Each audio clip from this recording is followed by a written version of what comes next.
Present. Mrs. Downs. Mr. Caderas. Mr. Kurtz. Here. Mr. Natale. Here. Mr. Strollo. Mr. Disco. Here. Ms. Blake. Mr. Hildebrand. Here.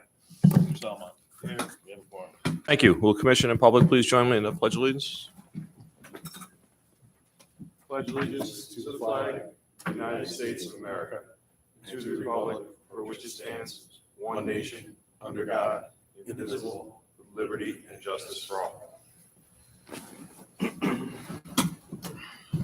Okay, I know what the agenda says, but I'm going to jump around on the agenda tonight.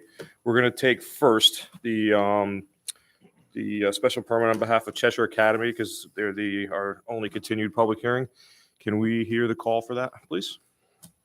Application of special permit on behalf of Cheshire Academy Incorporated. Applicant Ryan McAvoy, agent. Applicant is requesting a special permit pursuant to Section 30, Schedule A 27 of the zoning regulations for indoor athletic complex for the property located at 10 Main Street, Assessor Map 57, Lot 298, zoned R40. Thank you. And representing the applicant tonight? Thank you, Mr. Chairman. For the record, my name is Ryan McAvoy. I'm a licensed professional engineer with SLR. And I know there was no members of the public here for this application in the last meeting. I don't know if anyone's here for this. So if you are, I can sort of reorient these boards. But if not, subsequent to the last meeting, we did receive approval from the Inland Wetlands Commission. So that box is checked. And we did discuss at the last meeting that we'd come back before you with a site plan that reflected this configuration with a sloped lawn between the building and the driveway, which is part of your packet and was submitted since the last meeting. But other than sliding the building back some 10 feet, there's no substantive changes to the site plans from what you previously reviewed. So again, in summary, Wetlands has approved this. We have had the plan reviewed by the fire department. They had some conditions which we take no exception to. And only change is the slope that we show now between the building and the road. So unless there's any questions of the commission, I'd be happy to turn it over to the public perhaps, or. Okay. Commission members, questions? Mr. Bowman? Yeah, I wasn't here. I'm going to ask you a couple of questions. You might have already answered them. The old pond. The old pond? The old pond. Old Really? pond. So where's the natatorium? No, just point, Ryan. It's not that important. It's not, Acclimate. it's not, yeah, the location of the field house by the football field is over here. We're in this vicinity over here. So there's the field house and football field. We're located sort of in the back behind the football field around the corner. Used to be tennis courts.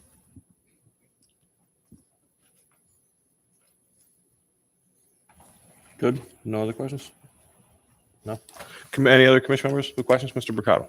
Yeah, not that's going to change my vote. I'm voting for this later. But if you could do something during the winter to put up some little gate or something to keep people from walking on the sides where the snow or ice could come down and take them out. I know they supposedly won't be there or shouldn't be there, just to keep it a little safer for them. Yeah, certainly if, Something to think about.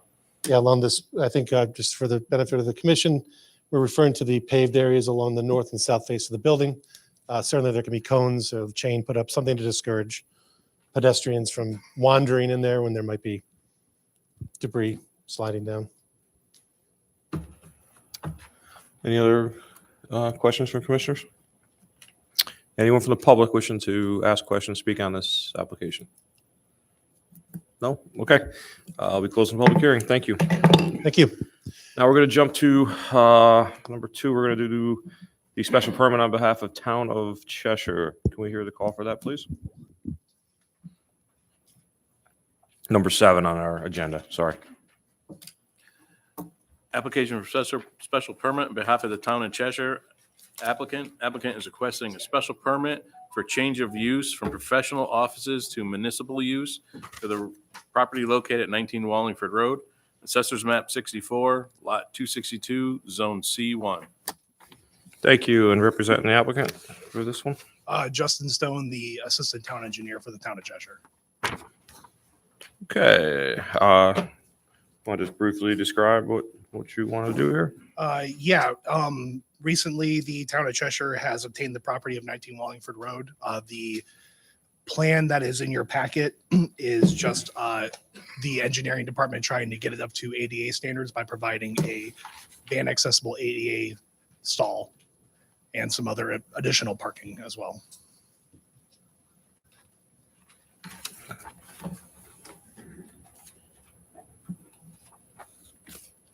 Mr. Chairman.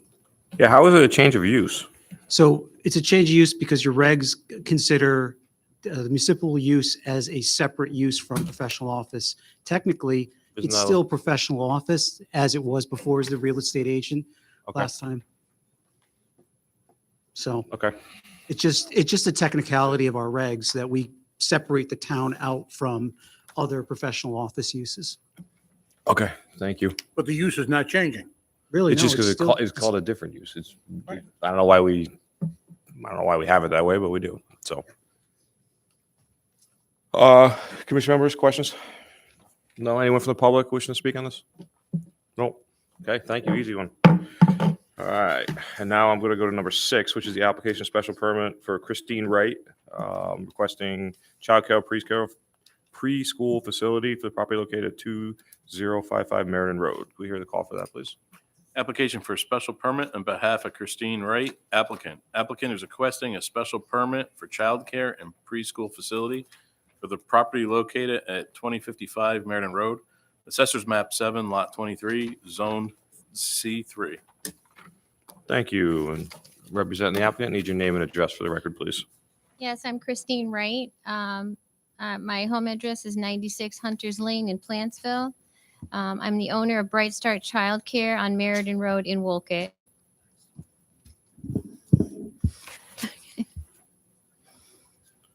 You said in Woolkit? Yes, So you have an existing business in Woolkit that you're going to move to this next location? we're expanding. Expanding on the same location? Like, is it yours? No, our Because a portion current- of this property is in Woolkit and So- Cheshire, right? Yeah, so they're relocating. There's a new building that's being constructed right now. If you recall, we approved it about 2 years ago. It was approved for retail use. Bartlett Cabinets is moving into one side. They're taking the center and relocating a daycare that's just to the north between this property and Walsh's Supermarket. A portion of that property is also in Cheshire, but this is now going to be entirely in Cheshire. And the applicant's been working directly with the fire department for the interior layout. There's no code issues with that. They have an outdoor play area that's proposed at the rear of the property, which will have fencing, et cetera. Is this the one where we had issues with the lights and the neighbors? Yeah. Correct. When the zone change was filed with the commission, you had a neighbor complaining about lighting issues, which was resolved. And this building's just growing in size, or No, they're still within the footprint that you've approved already. they're just going inside? They're just Correct. moving into this? Correct. Okay. And if the use was identified when this was originally approved, they wouldn't be here tonight. So And just, I was going to ask the same question about the lighting, so nothing's changed. nothing's changed.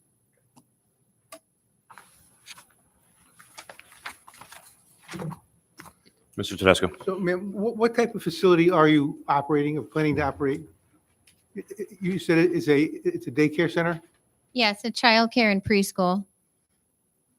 Okay, and you're operating the same business now at a different location? Correct. And that location is partially in Walcott and partially in Cheshire because the town line bisects your building, I guess? Yes, And where is the building that you're in now in relation to the one you're moving to?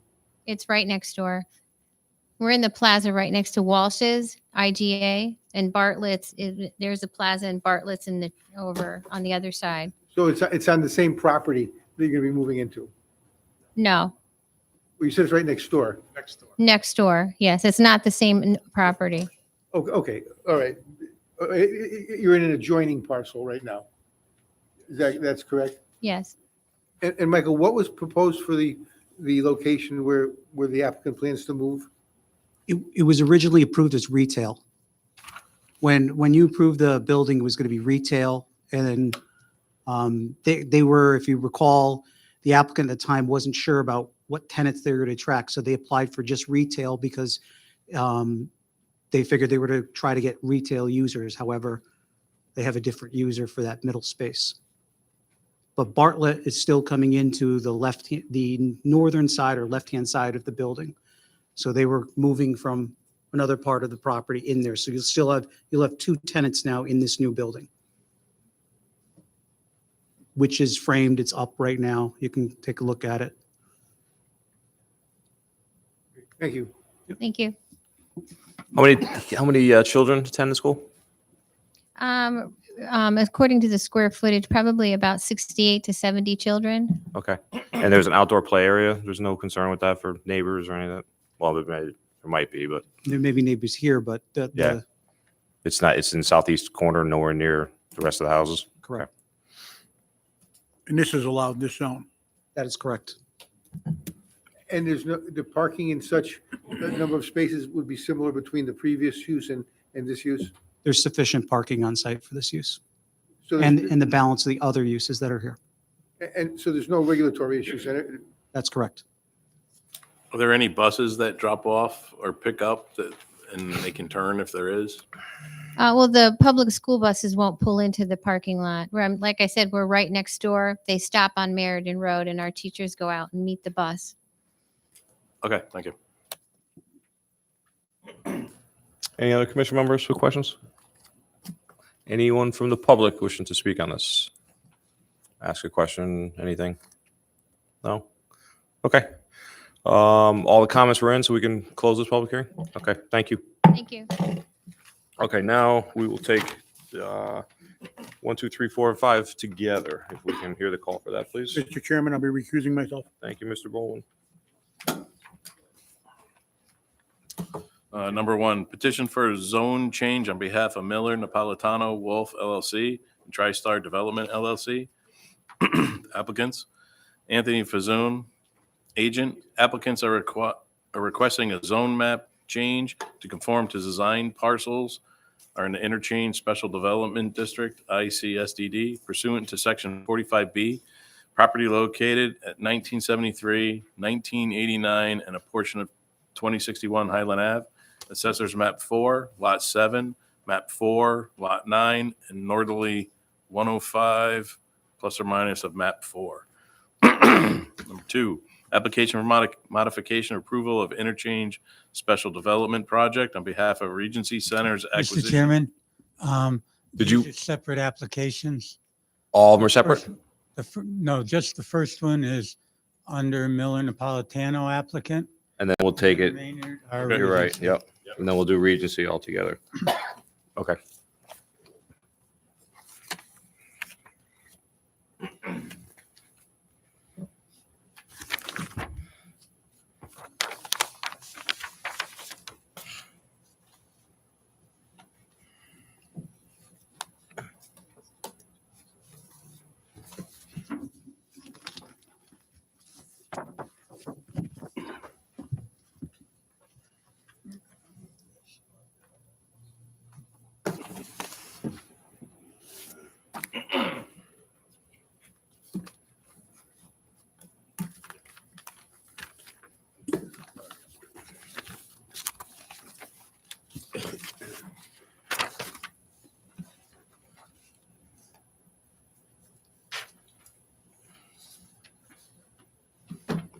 I'm sorry, yeah, whenever you're ready.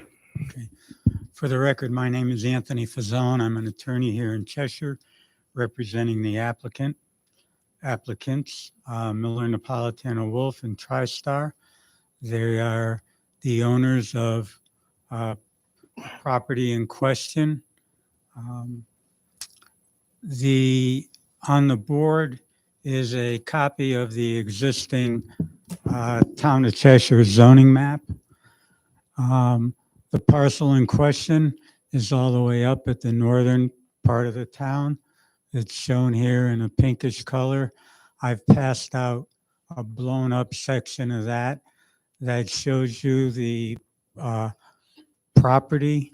That property does include the 3 parcels that are the subject of this application, and they are shown on the existing Cheshire zoning map as being zoned ICSDD, which is Interchange Special Development District.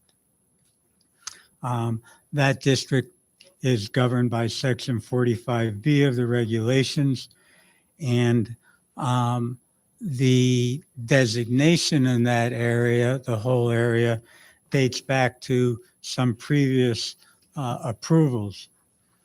The commission, most likely, many of the members will remember that the applicants came in for a 7-lot subdivision, and they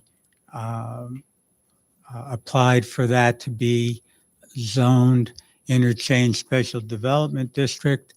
And at the time, a couple of the 2 parcels on Highland that are shown here, and a section of the piece at the north part of the property, those were not owned by the applicant at the time, and they filed a zone change map, and that zone change map was approved, but it did not include these 3 parcels. And these 2 Highland Avenue parcels, you may remember there's 2 houses, there was an office there.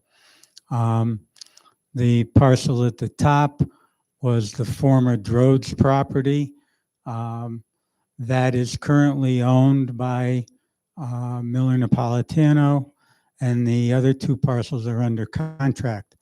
So based on the map that was filed when the special development plan was approved and the subdivision was approved, those 2 lots were not included in the zone change map. But at the same time, from prior approvals, the entire balance of the property was in fact zoned Interchange Special Development District. We filed this application to clear up any discrepancy. We're asking that these 3 parcels be confirmed or zoned as Interchange Special Development District. And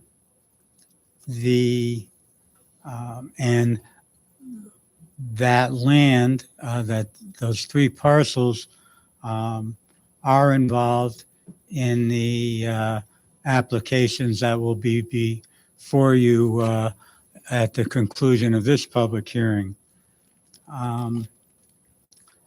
The notifications have gone to the Regional Water Authority and to Southington Water Department by the regulation, state statute. The abutters have been notified, and I filed an affidavit indicating that I mailed specific notice, copies of the legal notice to the abutting owners.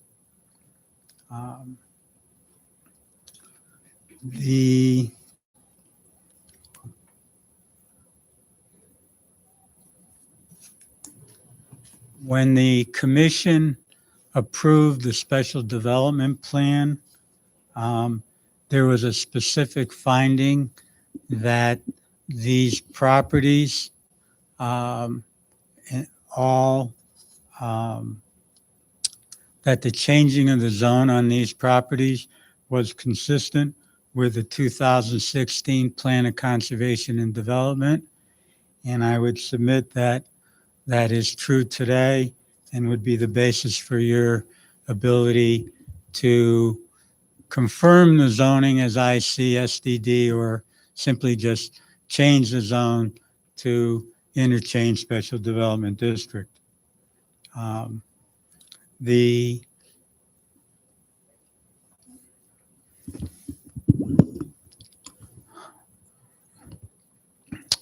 these two lots and the parcel up here, well,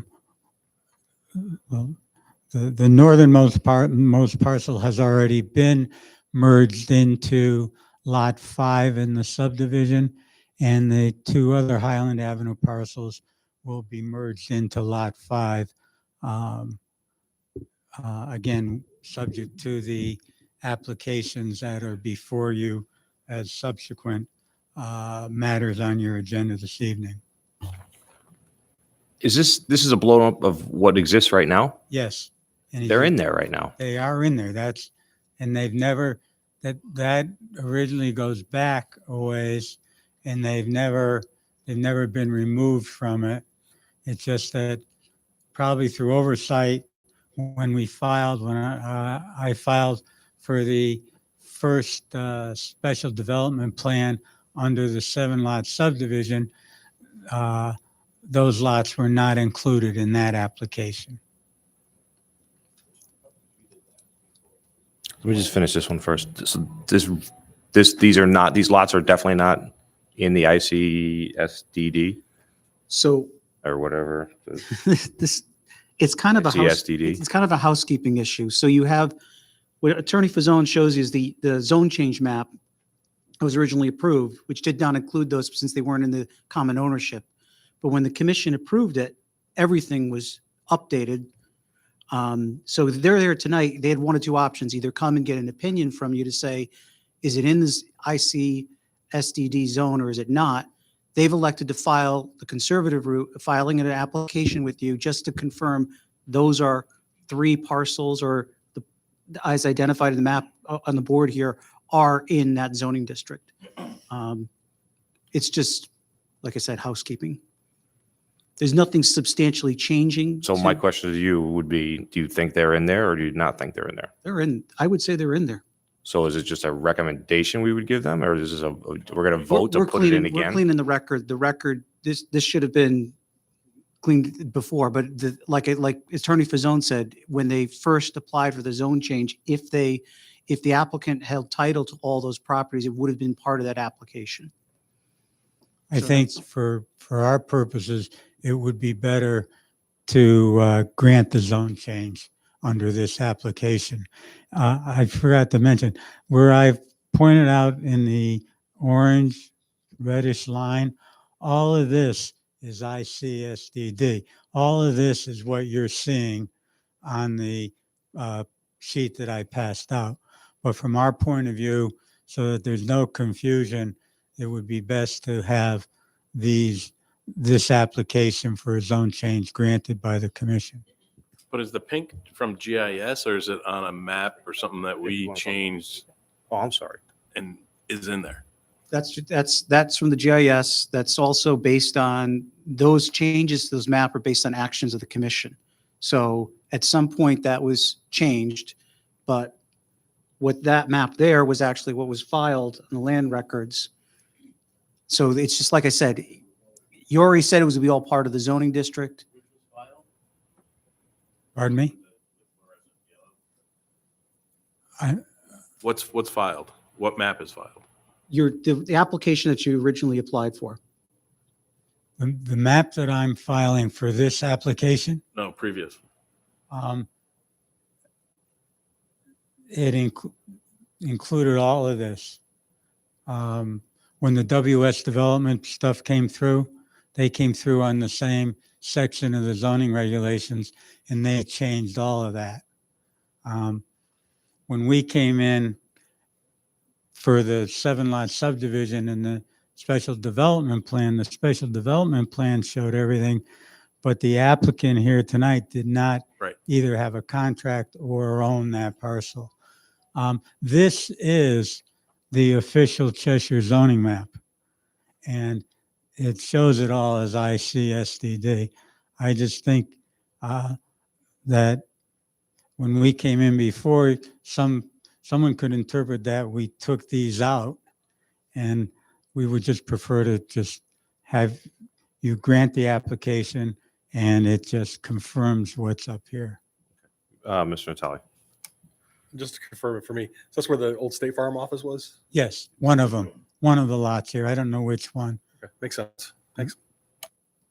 It makes perfect sense. I think it's already there, but the Mr. the Fasoli, lawyers have to make sure everything is correct. But yes, Mr. So Tedesco. what would the zoning be if we didn't act on this tonight?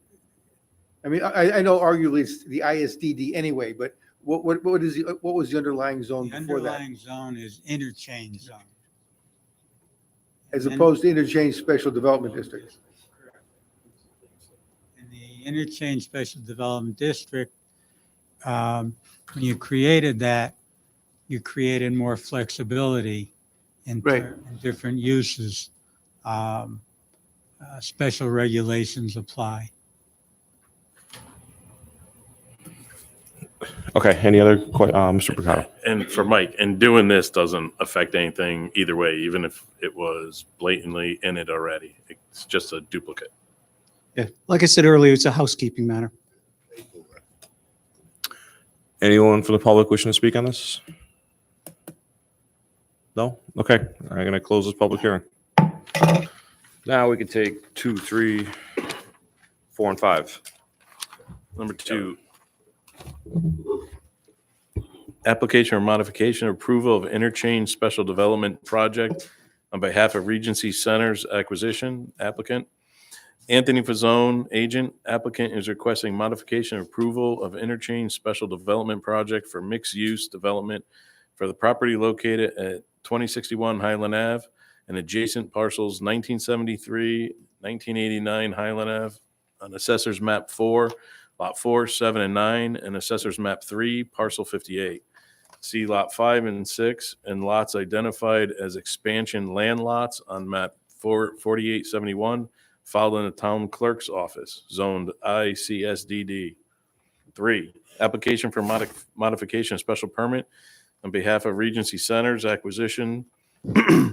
Anthony Fazzone, agent. Applicant is requesting modification of special permit for mixed-use development for the property located at 2061 Highland Ave and adjacent parcels 1973 and 1989 Highland Ave. Assessor's Map 4, Lot 4, 7, and 9, and Assessor's Map 3, Parcel 58. See lots 5 and 6, and lots identified as expansion lots on Map 4871, filed in the Town Clerk's Office, zoned ICSDD. 4, application for earth removal, filling, or regrading permit on behalf of Regency Centers Acquisition. Applicant, Anthony Fazzone, agent.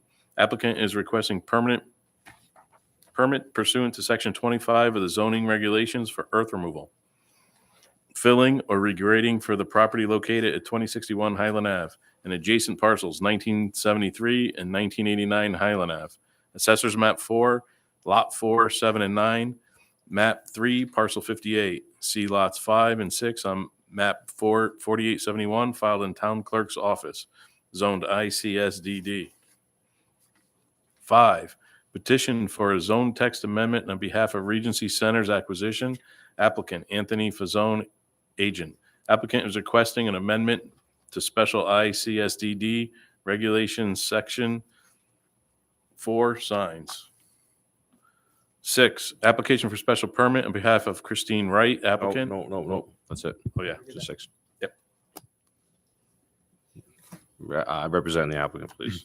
For the record, my name is Anthony Fazzone. I'm an attorney here in Cheshire, representing the applicant, Regency Centers Acquisitions LLC.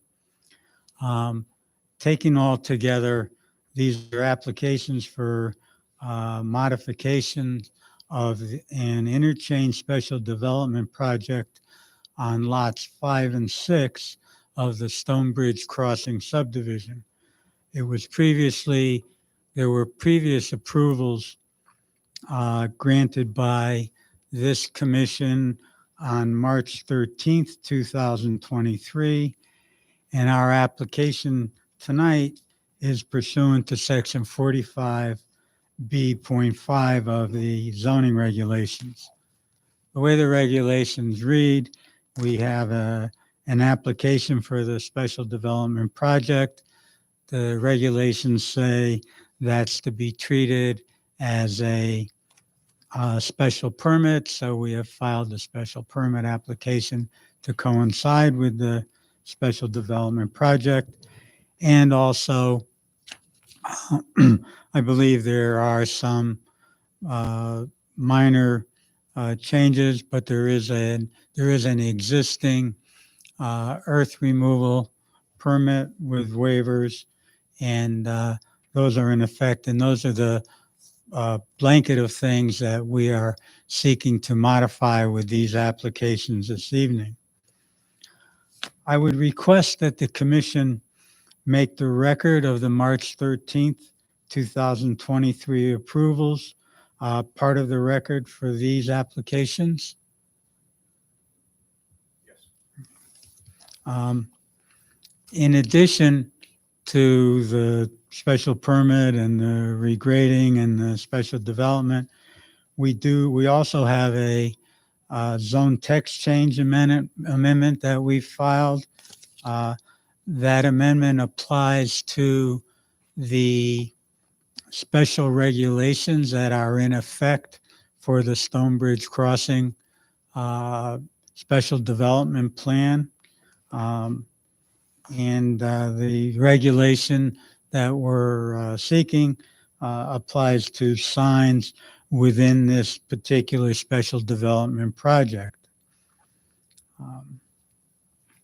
And we will get into those changes. You'll hear from the engineer and architect, and we'll go into the sign thing certainly more deeply at that point.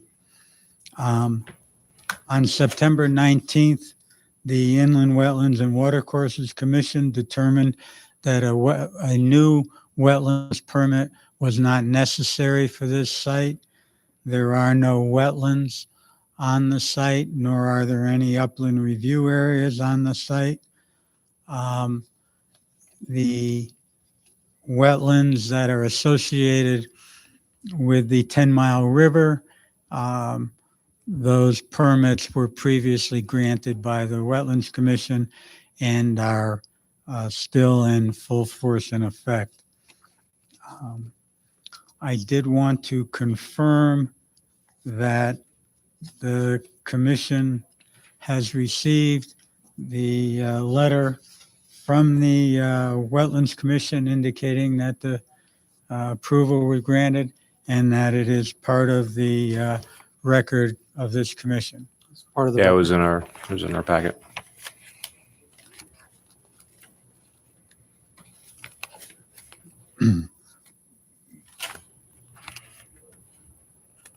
What I'd like to do at this point in time is call on Rebecca Wing. She's the Vice President of Regency Centers Acquisitions to tell you a little bit about Regency Centers.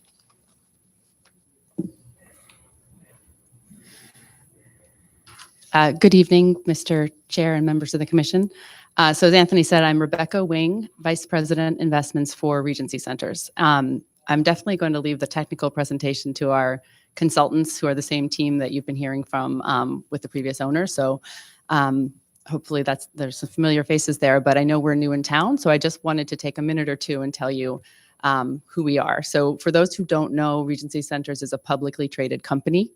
We're national in reach. We own over 400 shopping centers. It was actually 403 until we recently acquired Erstop Biddle Properties, which is another local REIT, adding 75 properties in the Northeast. So we are a big company, but I think there's a lot of information publicly available if you're interested in financials or kind of seeing more about the properties we own. It's all on our website and the investor information. I'm not going to give a sort of full corporate presentation. I can definitely answer any questions. But I did want to share just a couple things I think are important for you to know about us as a local owner. One of those is that we are a long-term owner. So of those properties, we've developed about half of them. We develop properties to own for the long term. We rarely sell. It's really maybe one or two a year, depending on the economy and specific circumstances, but we really develop to own for the long term. and we operate in-house. So I actually have with me tonight April Carpentino as well from Regency Center. She lives about 10 minutes away and is the regional property manager for our area, handling about half the Connecticut portfolio. I don't want to misspeak, but a lot of it. So we're very familiar with the area. Our local office is in Westport, Connecticut, and now with Erstop Biddle, we have a Greenwich office as well. So in-house property management, in-house leasing, which the nice thing about it is that we have a lot of sort of national relationships with tenants. We are one of the largest landlords for Whole Foods, one of the largest landlords for Trader Joe's. We have about 31, 32 of each of those, in addition to a lot of other grocery anchored projects. So we have those relationships, but we are also locally based. So we live relatively nearby and we visit our properties often, and you always know that you're dealing with us once we develop a center. So those are kind of the important things that I wanted to highlight. And then I wanted to say a little bit about how we got involved in the project here in Cheshire. So our closest property is up in West Hartford. It's called Corbin's Corner, across from the West Farms Mall there. So some of you may be familiar with that. We recently renovated it.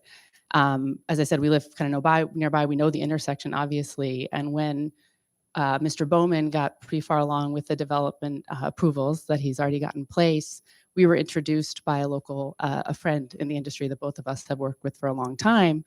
And we were kind of excited at the prospect that there could be a shopping center here. But then kind of around the same time, one of our major grocery anchors that we work with, one of those largest tenant relationships of ours, also came to us and said, hey, this could be a really beautiful development to do together.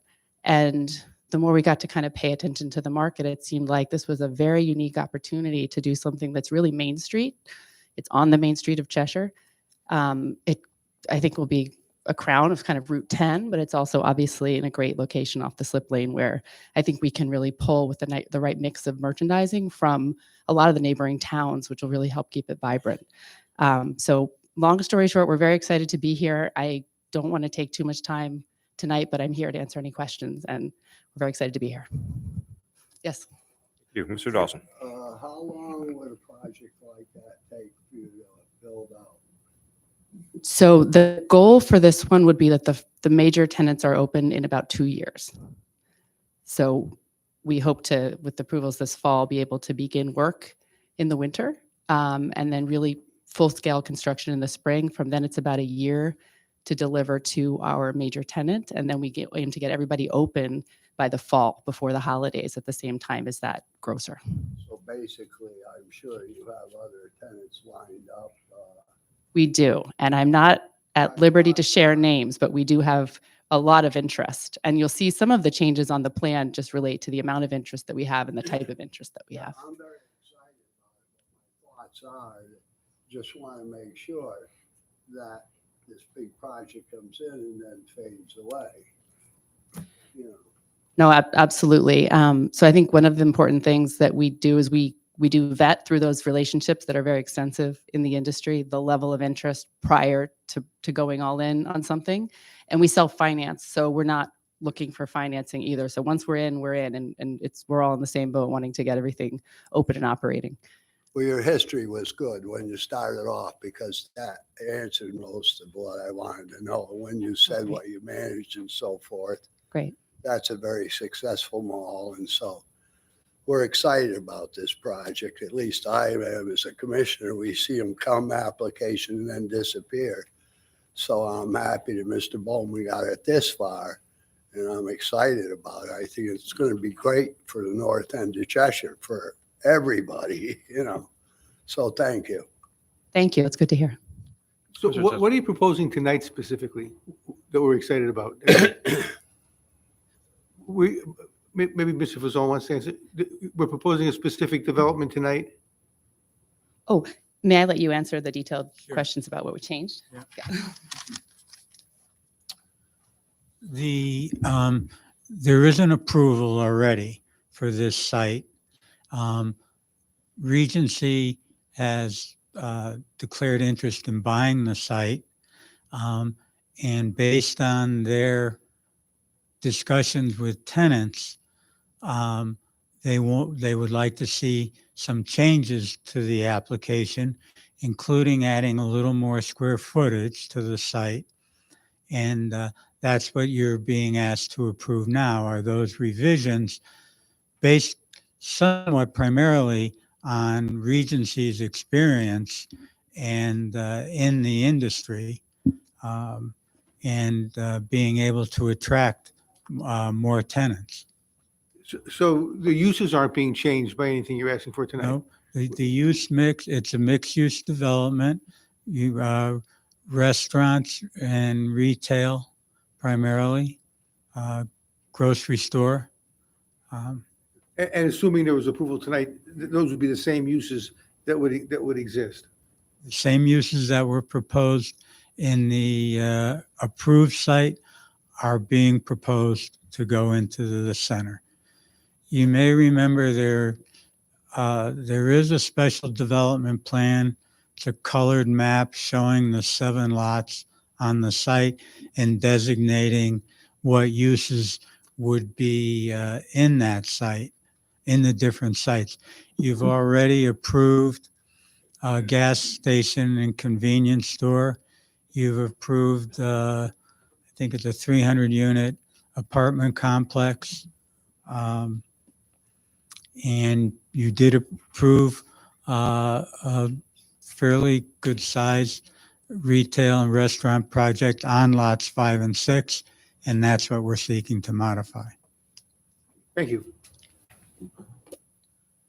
At this time, I think I'd like to have Darren Overton come up and he can explain related to the site plan, what the changes are.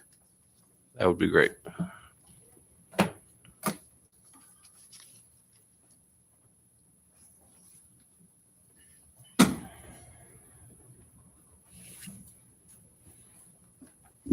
Good evening. For the record, Darren Overton from SLR Consulting. I'm a licensed professional engineer in the state of Connecticut.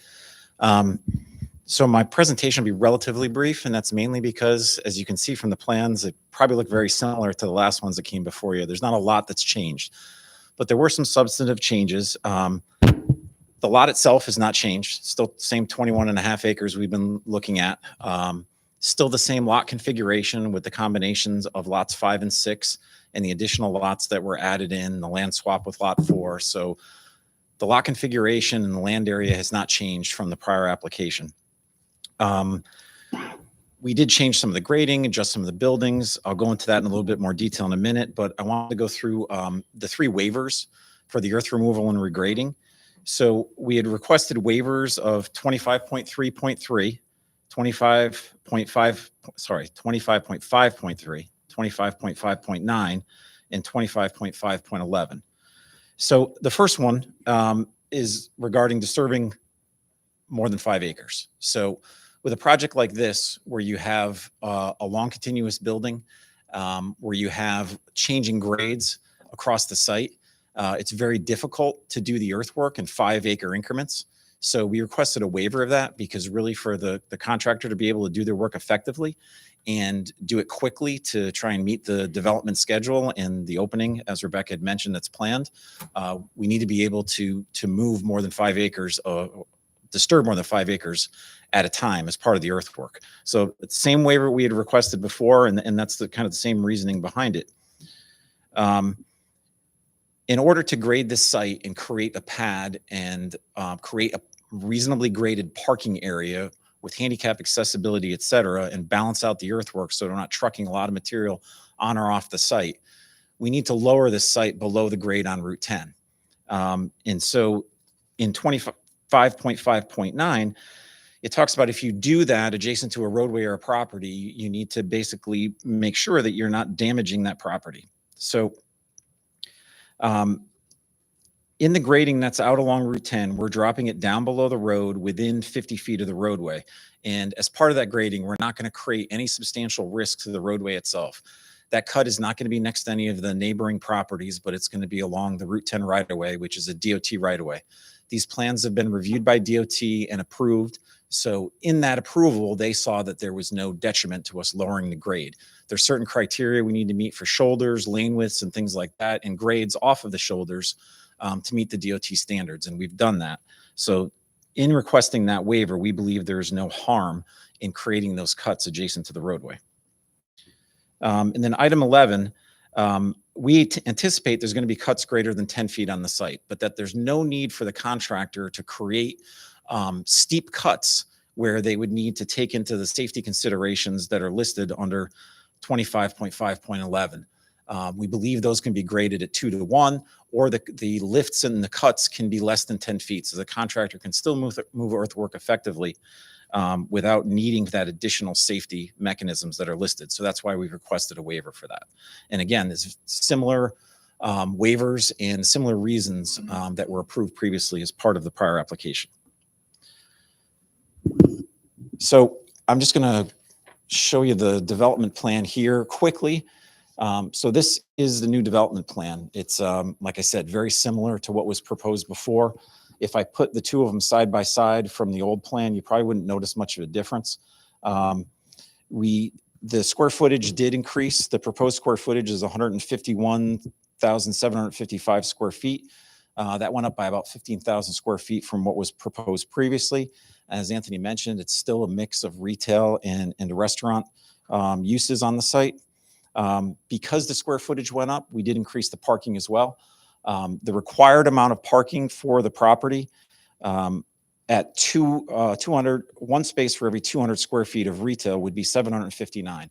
We have 826 spaces. I think you probably recall from the last application, the parking did exceed the requirement as well.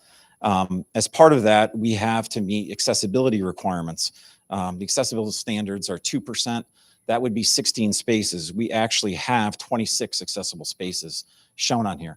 Part of the reason for that is it's not a single building where all the parking is adjacent to it and we can put the handicap accessible spaces right next to the front door.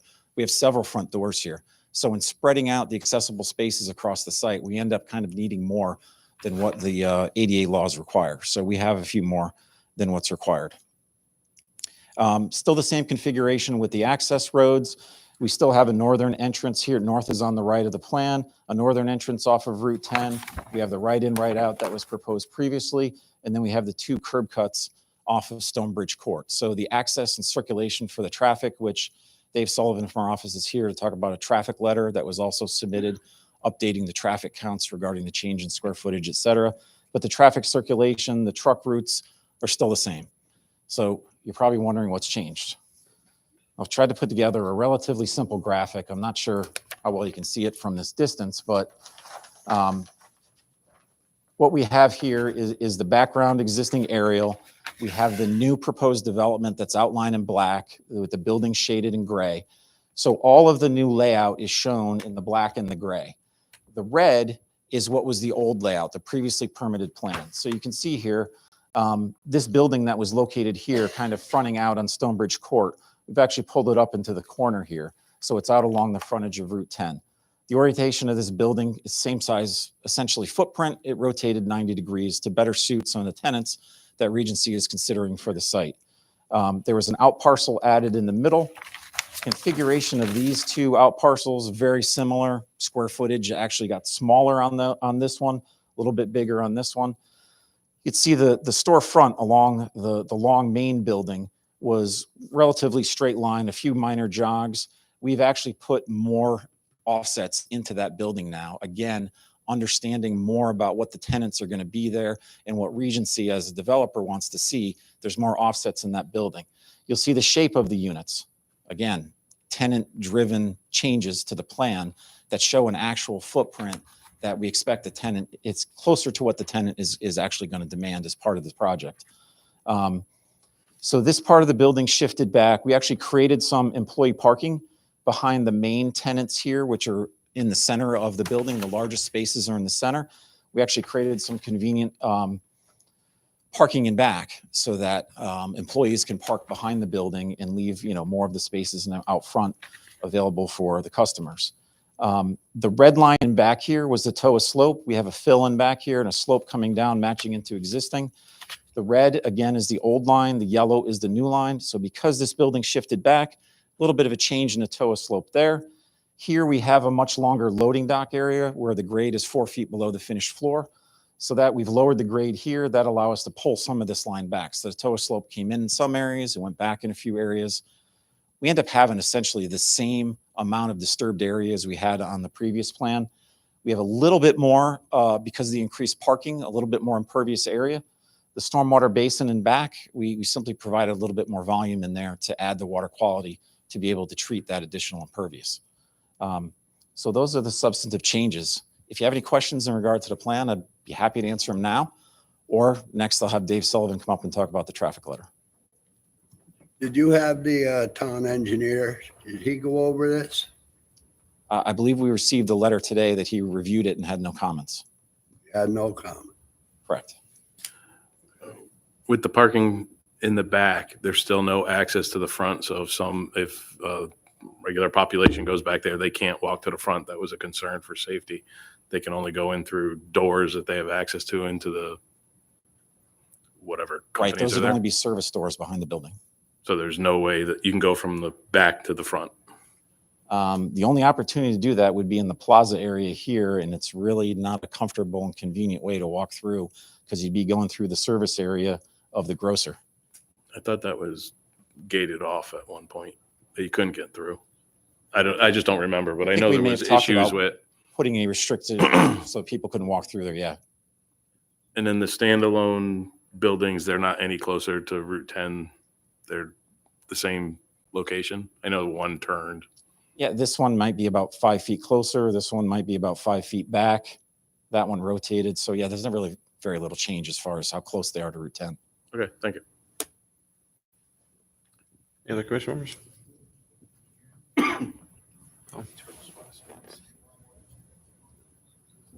Oh, yes, thank you. So one other event that's occurred since this, well, you've probably seen a lot of the events that have occurred if you've driven by there. So the majority of the improvements that were approved by DOT as part of the OSTA permit and the DOT encroachment permit, you see most of the widening and improvements are done out there. They're not finished, but they're very close to being done. And since the last permit approval, we applied to Connecticut Deep for the stormwater, construction stormwater general permit. So we've received approval for that. So all of the state level approvals are essentially in place. And they're ready to move forward with construction once they get the final approval here from the commission for the changes that were proposed here.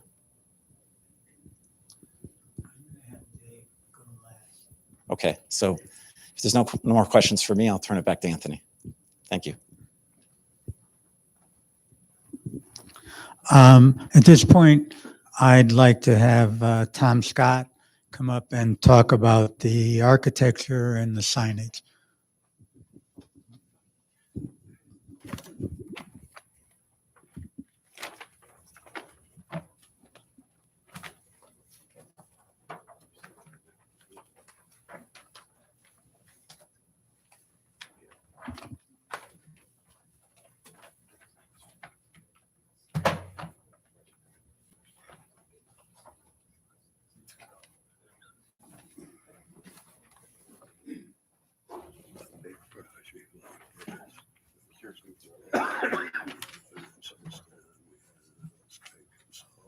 We already did all that though. It's the same shit. We already did it.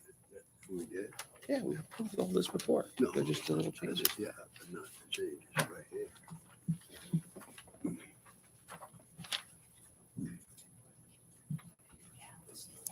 What's all this stuff here? Yeah, I don't need that. I don't need that.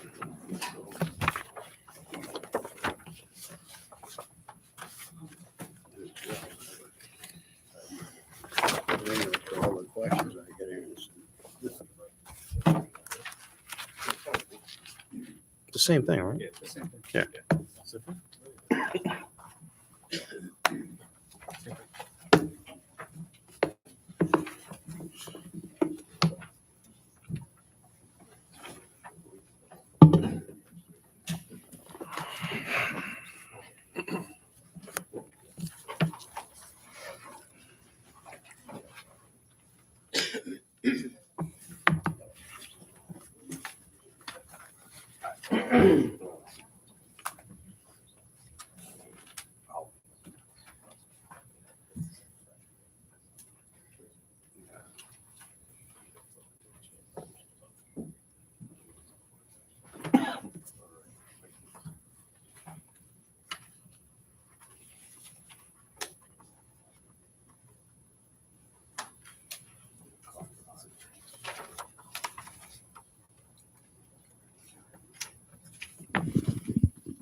Good evening, Mr. Chair. My name is Tom Scott. I'm the architect for Scott Griffin Architects and for the applicant Regency Centers.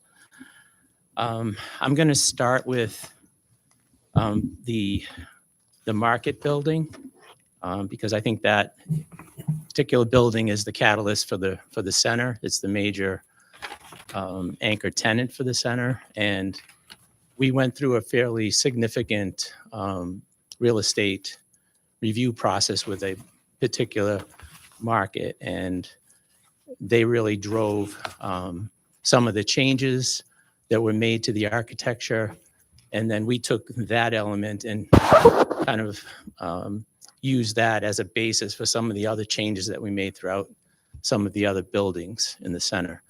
So we've got 8 buildings. I'm going to go through each one quickly, but I'll start with the Market. So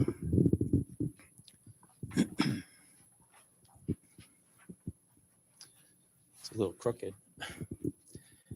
So this is the major grocery market building, and some of the modifications that we made had to do with the architecture across the front, the requirement to have a primary entrance, a secondary entrance, to have some covered area out front for, cart storage or seating and that sort of thing. And then it has a particular relationship to the plaza area, which is adjacent and separates what we're calling Building B from Building A.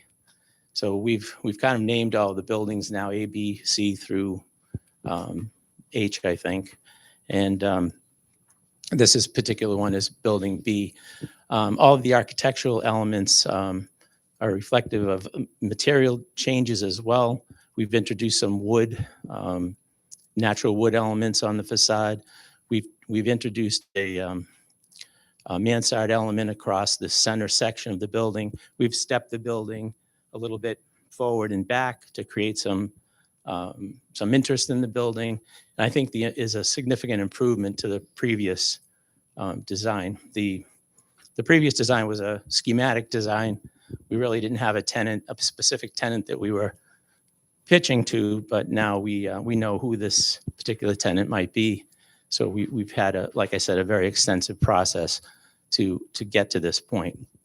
And again, you'll start to see some elements here that are repeated in other parts of the center as well.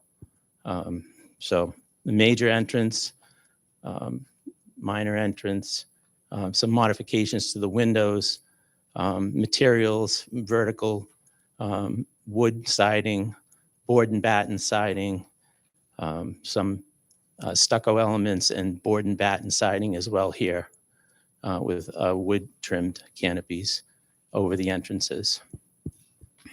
So that's kind of the major modifications to that building. You can see in the key plan here which building we're talking about. This is Building A, B, and we're calling this one C. So we'll jump from this one over to this one next.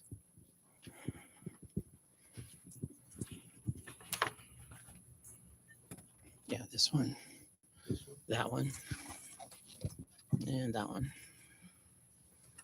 Yeah. Thank you. Yeah.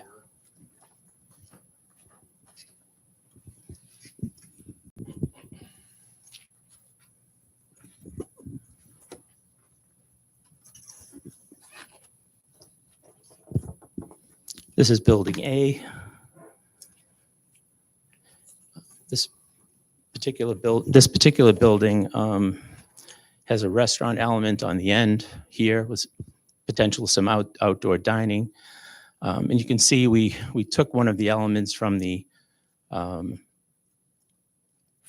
Market building and started to apply it to some of the other buildings throughout the center, especially this long facade building that is extensively long. And we're looking for some architectural treatment, movement of the building facade, and we're looking for the ability to have some flexibility with regard to the tenants that occur kind of in between these anchor elements on either end of the large building.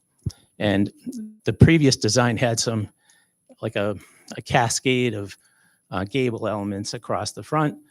We've tried to get rid of those and look at the ability to have multiple tenants, because we know that we could have tenants that are 1,000 square feet, 2,500, 3,500, up to 5,500 square feet. So we need to have some flexibility in the design so that we're not locked into a particular gable element that's defining, an entrance for a particular tenant. So this gives us that ability to be flexible, so that if these two tenants, let's say, became one tenant, we could have a single sign here and they'd be able to, occupy this space without any major modifications to the facade. So we're just thinking down the road, particular tenants and the ability to lease to a multitude of different sizes of tenants. So again, this is the restaurant on the end, multiple retail tenants throughout here, potential of another restaurant here next to the plaza, which separates this building from the market building. And all of the facade and roof elements are developed so that they conceal all of the rooftop equipment. You won't be able to see any of the equipment on any of the roofs. So there's mansard style roofs or gable style roofs that conceal all the equipment. We've also introduced some fabric awnings. Again, we've kind of kept the colors neutral. We don't know what the particular tenant may require, but we're looking for that flexibility down the road so that when tenants come on board, we're hopeful that we'll be able to come back for administrative review for some of these minor modifications based on actual tenants for each space. Okay, so that's building A.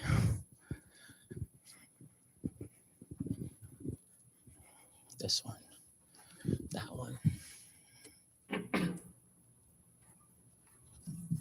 And that one. Is that C? Yeah. Just start with these three. Sorry, there's a lot of buildings.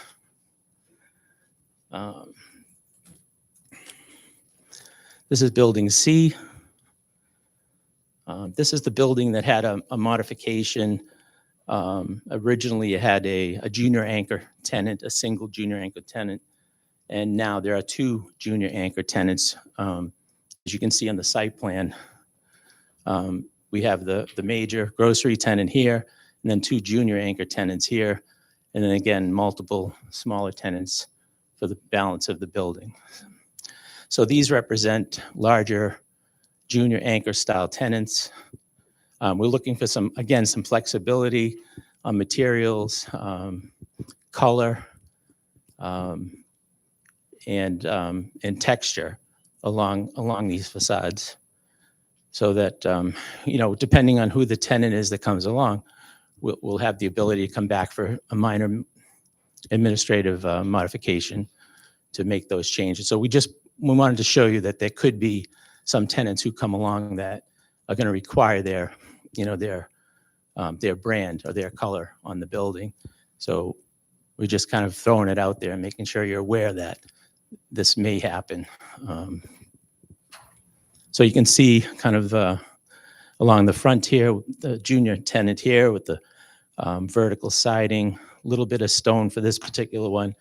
This tenant, we were talking to someone particular, and they were into kind of natural stone and materials. So we have wood, stone, some vertical siding, a particular green for that particular tenant. And then again, some vertical siding here, utilizing a wood tone, fabric awnings. And then we've also introduced some standing seam metal roofs over some of the major elements as well. So that's the change for that particular building. Let me jump to the next one. Mike, when they come in and say modified changes, they're coming off and they're saying, a tin roof and all this other stuff. We might like all that. If it's you're making a decision to change it, what if someone comes in and says, "No, we don't want the brick. We just want our normal, not so great looking front facade, whatever you want to call it. How far can you go to make those changes? It was It something still I'd comes back show to us? you. I would feel comfortable to show it to the commission. I Then just don't like the they- comments, when you say, oh, administratively, it seems like you guys approve this and we like this, and then all of a sudden you guys can come in and change it any way you want. Mr. Chairman, if you recall, when this application was previously approved, we had a focus on the outbuildings. And there was concern about the roof lines and the outbuildings changing from, there was pitched on them that was shown, to like a flat roof. And it was the understanding that if a change such as that were to be made, that's something that the commission has to sign off, because you were very much, it was very clear that you wanted to see changes in the roof elements. Yeah, because I mean, we slope. care about the continuity, right? What we saw before is all melded together. It looked really nice. This has color after color after color after change, different facade, different roof. So, but It's one all thing- jumbled up. understand, one And thing it that was, doesn't fit that Cheshire, nice country feel. one thing that was mentioned during the original approval, the applicant was honest with you, saying that some of the coloring of the material may change based on the corporate identity of the tenants that may go in. So, I mean, this isn't new to hear that. And what they're doing right now is showing you, like, so they have two entities possibly interested in those spaces. This is what it's going to look like, as they said to you earlier at the previous approval. So, Yeah, certain tenants have a particular trade dress that they like to present. And we're trying to keep the materials in that same, modern farm style look, yet give them some flexibility with, for them to be able to introduce their trade dress to their facade. So, we're just trying to be honest and open and showing you that we're keeping the style the same throughout the center. There's been virtually no change other than, some roof elements that have turned instead of gable elements that, cascade or parade along the front. We've given ourselves the ability to have multiple tenants in a building like this versus a single tenant.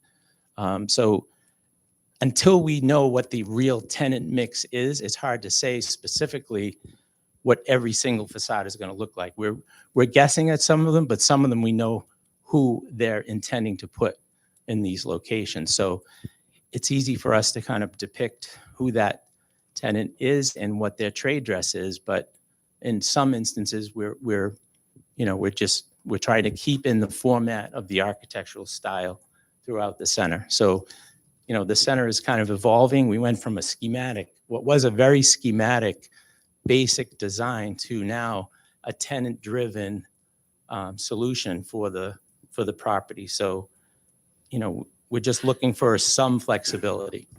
The hard part about this is, and it's getting worse and worse as I sit on this commission for 30 years, that people come in with a plan, and it's a beautiful plan, and you get all excited about it.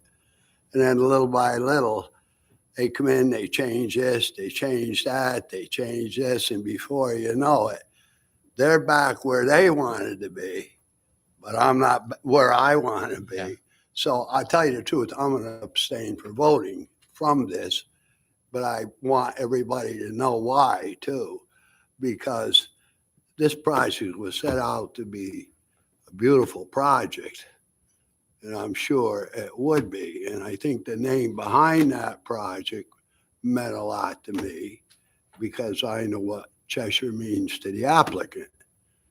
Same as I have a great love for Cheshire. But I'm getting a little tired of all the come back with a nice plan and then change this. And we were going to have all gable roofs and no hip roofs and no flat roofs and this and that. And all of a sudden, everything little by little, every time the applicant comes, changes and changes and changes. The young lady talked about mall, West Farm Mall, and other malls, Glastonbury and all. I go look at them buildings and I think they're just gorgeous. They do, you know, for a mall, I mean, I think it's really great.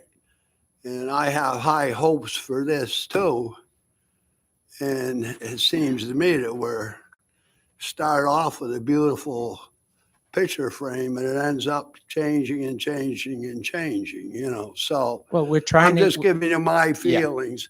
So everybody, for the good of what I say or the bad of what I say, understand why I don't feel comfortable about voting for something like this, you know. So I'm going to abstain. So. I mean, Well, I sort of feel like Woody. Yeah. I see other towns. I work in Shelton. I go up in Shelton.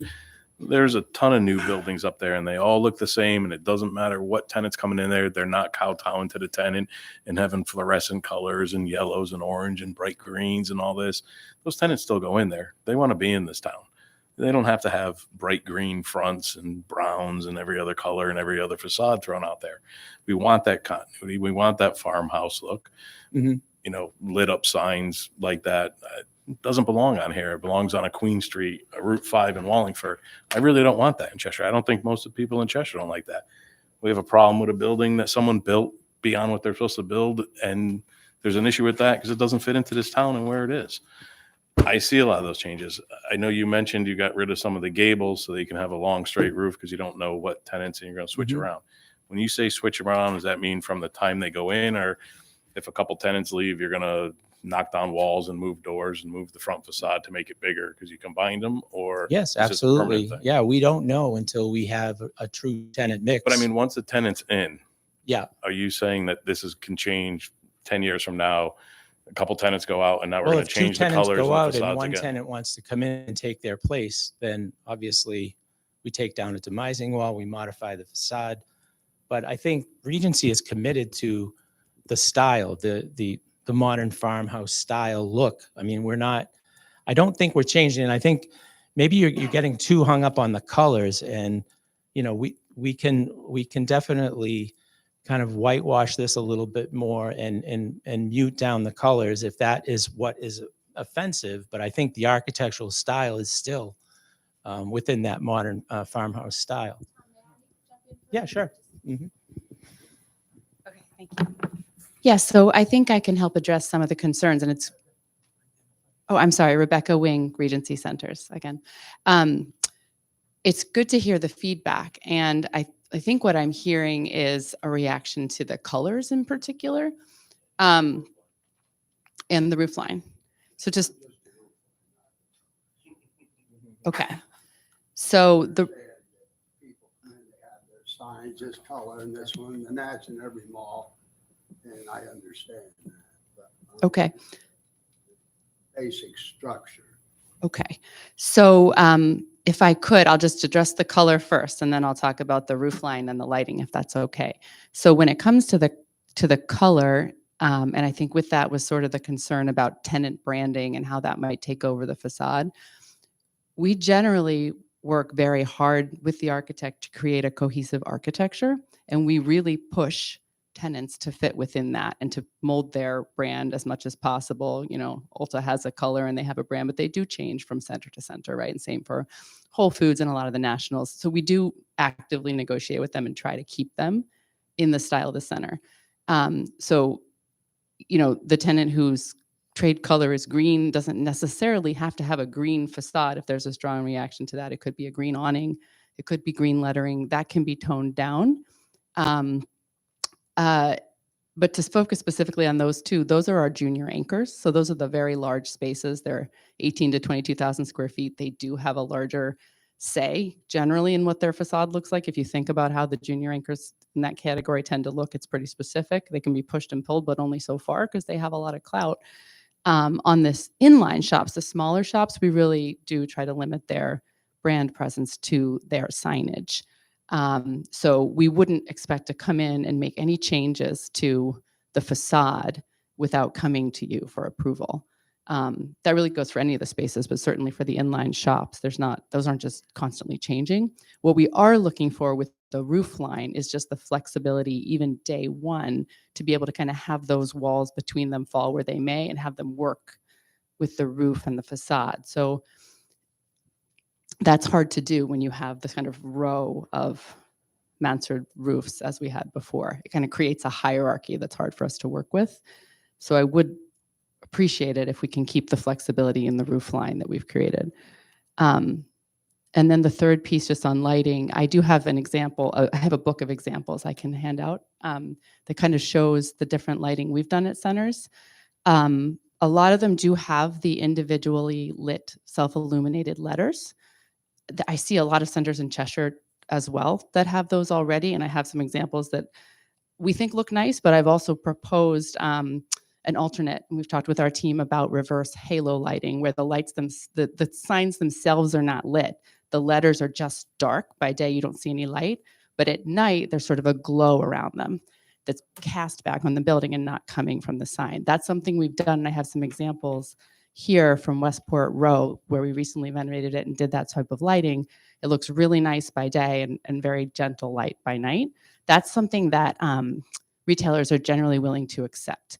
And we think it looks nice and cohesive, and that could be something we could do here and could agree to.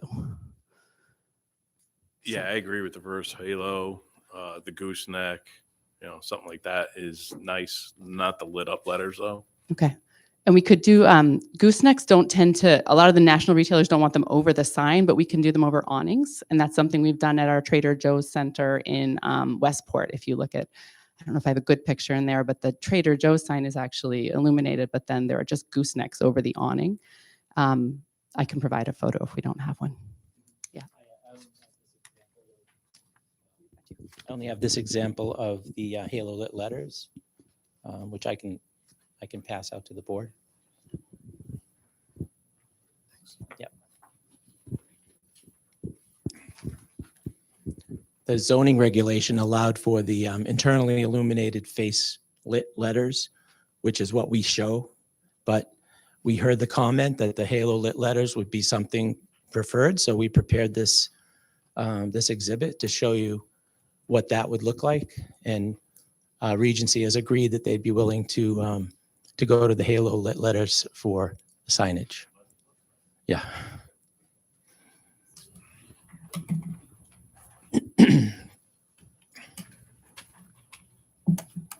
I just want to say I agree with the reverse halo. I won't vote for the internally lit LED. I'll tell you that. I think it looks a lot better, even with, if you don't want the goosenecks, at least the reverse halo. Mm-hmm. I'm looking, so Attorney Fasone, I know that you received some of the comments that or questions that I had asked a couple days ago.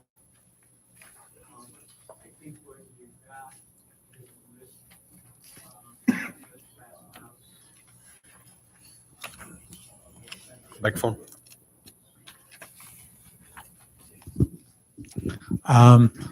Rebecca just passed out pictures of some of the centers, and there's a list there of their centers in the area. So how does it, and this is just a question, how does it work like a place like Evergreen Walk up in South Windsor? It's not one of your properties from what I see, but everything looks the same. They have national retailers, like big time national retailers, some of the ones that you mentioned that are up there. But again, the facades all look the same. The signage, I know that we're going to talk about the signs. They don't have the big tall signs out front. They just have one that says Evergreen Walk. How did they get these national retailers to agree to something like that?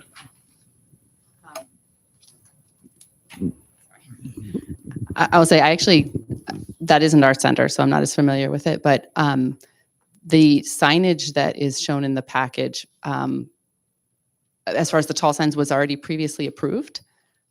So when we went to our major anchor tenant, having that signage was part of them agreeing to come here. It was already approved. So it's tough to go back and say you can't have that. I think for here, there's so much importance. There are less people here than in some areas where these major tenants go, and they're really relying on the visibility from 10 and from the highway to pull from a larger area, right? Not just Cheshire. Don't get me wrong. I'm not looking to pull back on anything that we previously approved. Oh, okay. I'm just asking how other companies get these national retailers to agree to similar looks or feels for the buildings that may not go with their branding or their colors. So two things on the pylon, sometimes it depends on the location, but in this case, it's very important, those tall signs. To pull the customers they need to have to make their sales, right? So it depends on the area. That can change. If there's a lot of flow through traffic right in front of the store, you may not need those big signs. They may see the store sign, right? And then when it comes to the uniformity of the center, I'm thinking address the colors a bit. Like we can push back, and we partly thought it might be interesting to have some color variety. So if there's a strong feeling against that, we can certainly also go back to a more uniform color scheme on the facade and keep the personalization, the tenant branding to the signage and awnings, and maybe doors, that type of thing, the smaller details. I think the other thing, though, that I would like to mention is that some of the variety that we've created is really because we're trying to create more of a Main Street feeling and break down the scale of a very large center. It helps with wayfinding and it helps people feel that it's more of a pedestrian scale when it isn't all one kind of long run of the same color and style. So part of the intention with the Whole Foods facade, which is now looks kind of like 3 buildings instead of 1, was to try to bring that scale down and make a better experience. So maybe that's somewhat subjective, or but we didn't. That wasn't just because we wanted to create tenant branding. That was really about creating a better feel and more variety to the streetscape. So that was an architectural decision. Gotcha. And looking at your photos, I mean, there's only a couple that I don't like. I like the edge. I don't like their backlit sign or their internally lit sign, which we already discussed there. And I think that probably a little later we're going to discuss the signs that are on the streets. So am I premature in bringing that up? Yeah, we have a packet. Okay. Okay, then I'll wait for my questions on that. Yeah, but I think, like I said, or from what you said, I think if you tone it down, have a little more uniformity there. Maybe that's so much variation in the color. I think it'll look nice. Okay, great, thank you. Okay, thank you. Let's see. I just want to see. Let's see.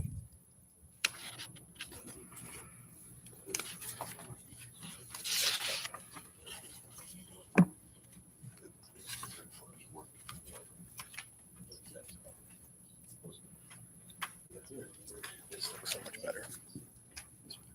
I like that back end. So now we're rolling around the site. We've gone from B to A to C, and now we're going to come down here to D. Quick question. The junior anchors, the green and white, that's building A. This is building C. This entire building, all the way up to the market building. The market building is B, so this is C. Oh, okay. So those are to the right. Yeah, this is all part of C. Okay, so yeah. All right.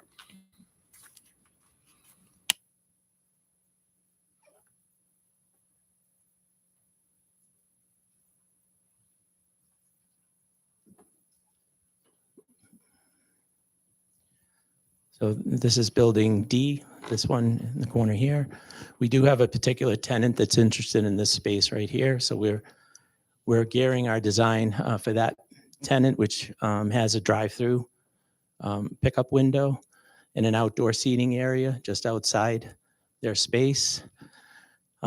We went with a shed dormer here. I know there was some comments about, possibly adding some windows, maybe in the dormer elements, or and we have taken a look at that. We have some solutions that we could certainly introduce, but was that put there for usable space? All that long shed dormer thing? Well, originally we had 2 shed dormers, and we thought if this became a single tenant building, that might look a little awkward. So we were trying to be flexible and give us the ability to either have a single tenant or a couple of tenants in this building. So this particular building right now is scheduled for 2 tenants. But would it change over time? Like if okay, I have 2 people coming in, so I could put 2 dormers, or it's going to be 1, so I do something a little different along dormer, something else. If we absolutely know that we're putting 2 tenants in there, we could break up that element. That's possible. But again, it's the type of You thing. can show us two different ones. One if it's going to be single, one if it's going to be double, and then we know what we're going to get depending on who you pull in as a tenant. We could show it both ways if that was something the board was interested in. This is the angle looking at the right-hand tenant, the angle looking at the left-hand tenant with the drive-through. And again, we've introduced some wood elements, some vertical siding, some clapboard siding here, different scale clapboard siding, and canopy elements over the drive-through window. So that's the modifications on that one. And we've got this is DE, this one, this one, this one.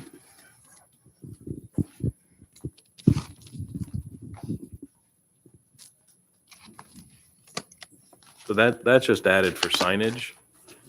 Pardon me? That dormer's just added for signage. For signage.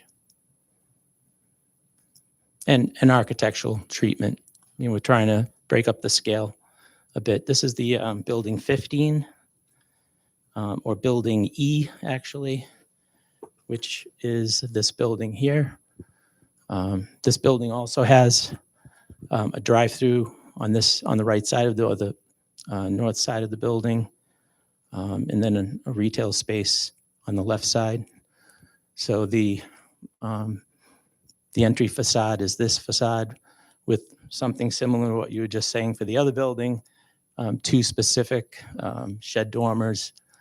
Again, we're trying to keep the materials all kind of in the same palette and similar from building to building.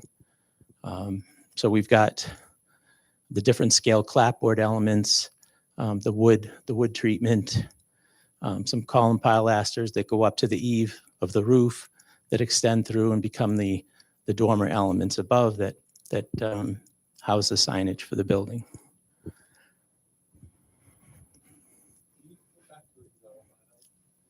Yep.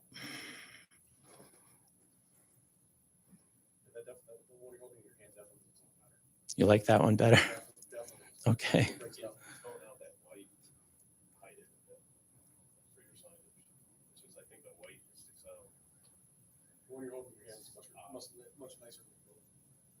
Oh, you don't like the expansive white here? Is that the, okay. Okay, we're getting into some real detail. It's good though. All right. Yeah. This depicts the drive-through side of the building. You know, there'd be some signage that we'll talk about shortly. You know, a clearance bar, an order station, and then the pickup window is on the side.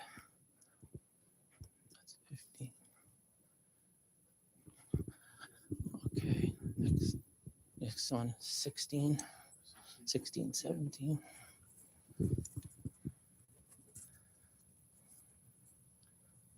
I guess it's these two.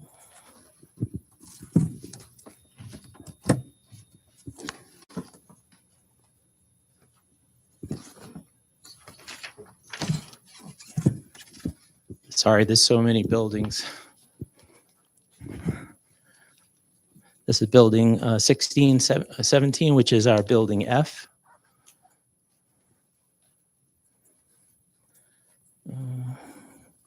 Show the backside. So that is DEF, it's this building here. So this building, there's no drive-through, not a restaurant. It's basically two retail spaces. And again, we went with the individual shed dormers. We brought the shed dormer element of the building out forward to break up the facade a little bit. So it's just not a long, flat facade. We've introduced the wood element again, kind of above the window line. And we have the different scales of clapboard here and here. And then the shed roof with the dark asphalt shingle. Any questions? So that's this one. And then there's two more, building G and H. That's 16, so we want 18. those three. And what's the last one? 19 is the bank. Let's take those two. Okay, these are the last two.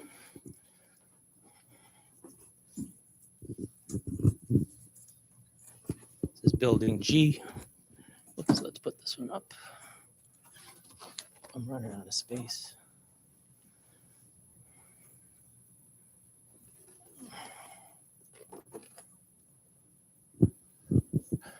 Okay, this is building G. This building also has a drive-through component here. So one side would be a restaurant, the other side potentially a retail space. This has that continuous shed dormer that you don't like. But again, we could take that and tweak that a little bit. But again, the architecture is very similar.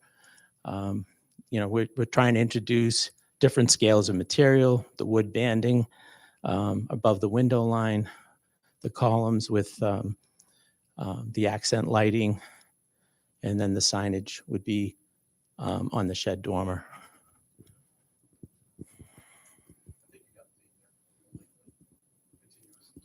What's that? I think you got the theme from the comments. You just don't like that continuous dormer. Okay. Why the move away from the gable dormers that originally were on some of those buildings? I think they looked a little too busy, like they looked a little cutesy and too many of them. It's tough to kind of justify. There's nothing up there.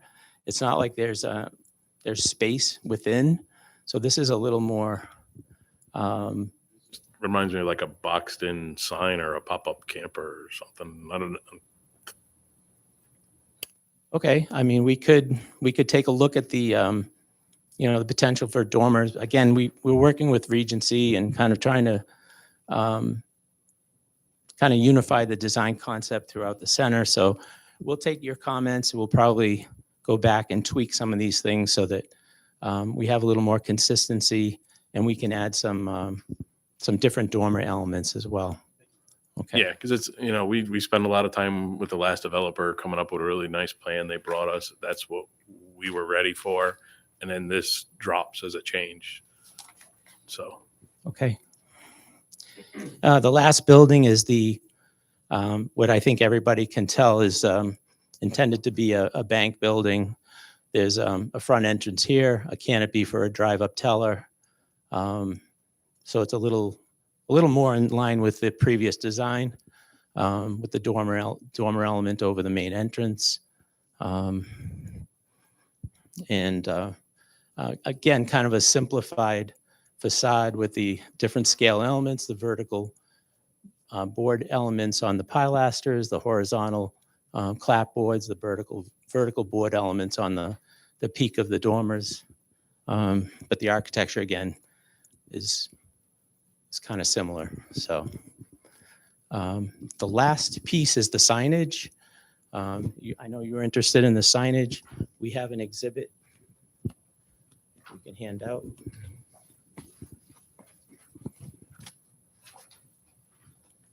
Thank you.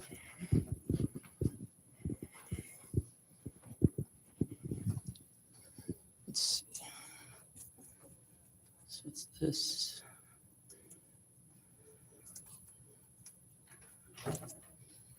Boy, it's all of these. Okay. Yeah.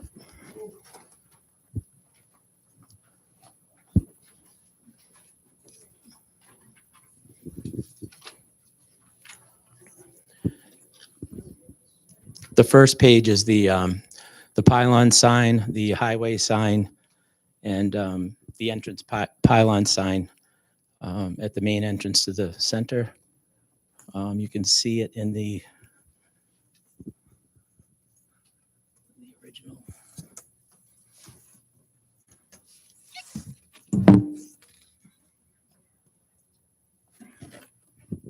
You can see these two signs in this.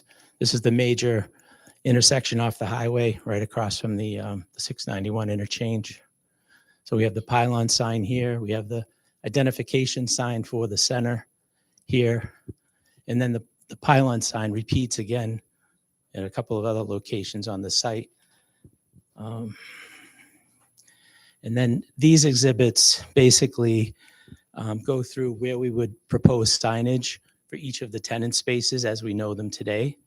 And they represent the 5% of the wall that they're mounted on based on the zoning requirements.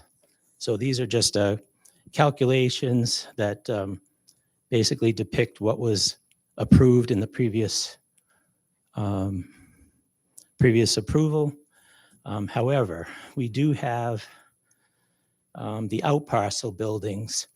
We are hoping to get approved some additional signage for the reason that some of these buildings face Highland Ave and some of them face the interior of the center. So if for instance, this building faces Highland Ave, it has no signage facing the interior of the center. So our hope is that we can introduce some signage on the back side of the building as well. And those elements are depicted with the red bubbles on these plans. So everything with the gray bubbles are what was approved per the zoning application. Everything with the red bubble is a request for an additional sign. Pardon me? Yes. So we're trying to have some exposure on the main road as well as exposure on the rear of the center. So that when you're in the center, you can tell who the tenants are from the backside. Okay, so that occurs for all these out parcel buildings here. And that again, it's depicted, like for instance, this is building E. The gray is what's allowed by zoning. The red would be the requested additional signage. Gotcha. And if we're talking about the reverse halo, we reverse halo all around. Yes. I just want to go back to one thing. You don't have to change the, okay. You don't have to change what you have up there, but looking at the difference, I don't know, you have this one there. The difference with the backlit halo, not on white, looks pretty good. Even with that gap that I told you I don't like, I think it looks pretty good. Okay. So. All right. Any other questions?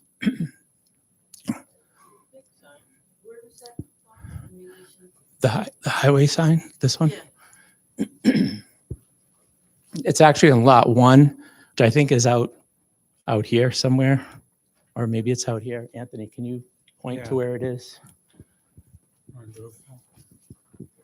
And it's already on that big sign that while you're getting that, that's the one that we originally talked about where you had the balloon that floated up. Yes. Yeah. Yes.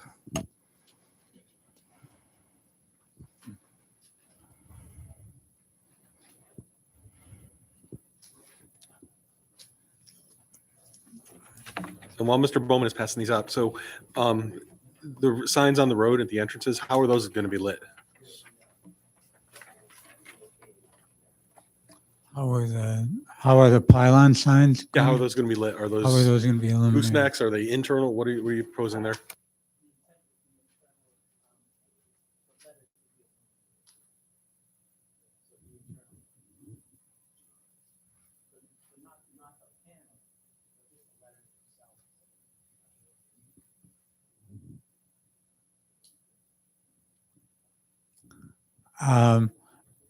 For the record, Anthony Fazzone, in my last minute conversations with Tom, and he had examples of the signs, I said to him, "Are you sure they're all 5% or less?" And he said, "I'm not sure, they may be a little bit over." So one of the changes we're looking for is to make it 5.5% of the facing wall. And on multiple sides of the building is one of the zone text changes that we're looking for. The other thing is that Tom showed on the plans the drive-through signage, and the menu boards and that sort of thing. And there is no regulation, and there are menu boards in Cheshire. So I've asked for an addition, and this just applies, remember, to this application. So the menu boards, I've just taken the measurements that Tom has placed on the menu boards that he's shown on the plans and asked for a zone change for that. And then the other sign that was not considered previously is this tall, narrow sign which identifies just the center. And that was a Regency request.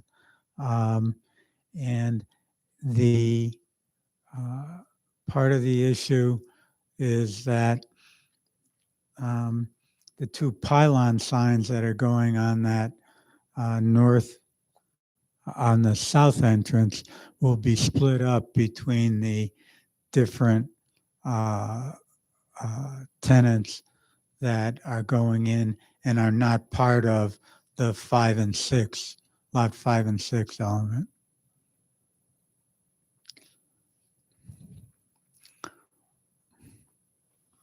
So those are the three zone text changes that we're looking for. So I can ask another question? EJ, I assume we're not voting on this tonight because we've got a lot of information to look at. Do you have any other centers with, not obviously not the same, but with similar signs that you can take actual photos of so we can see how those letters are lit? Okay. Because I know, the drawings are good, but I like to see, even some of these photos that you have with the back letters, with the, going to get it right, the reverse halo letters. Most of these are during the day. So if we could see some just actual photos, what it looks like at night. Sure, Rebecca Wing again. I just pulled together what I could quickly after the request came, so we can get some better photos for sure for the next time around. I just have to have somebody go take the photos at night. Do you think we should say anything about drive-throughs? At all? Okay. Somewhat, but with that, I think I'll have Dave Sullivan just bring his traffic letter up to date. You can probably do that quickly.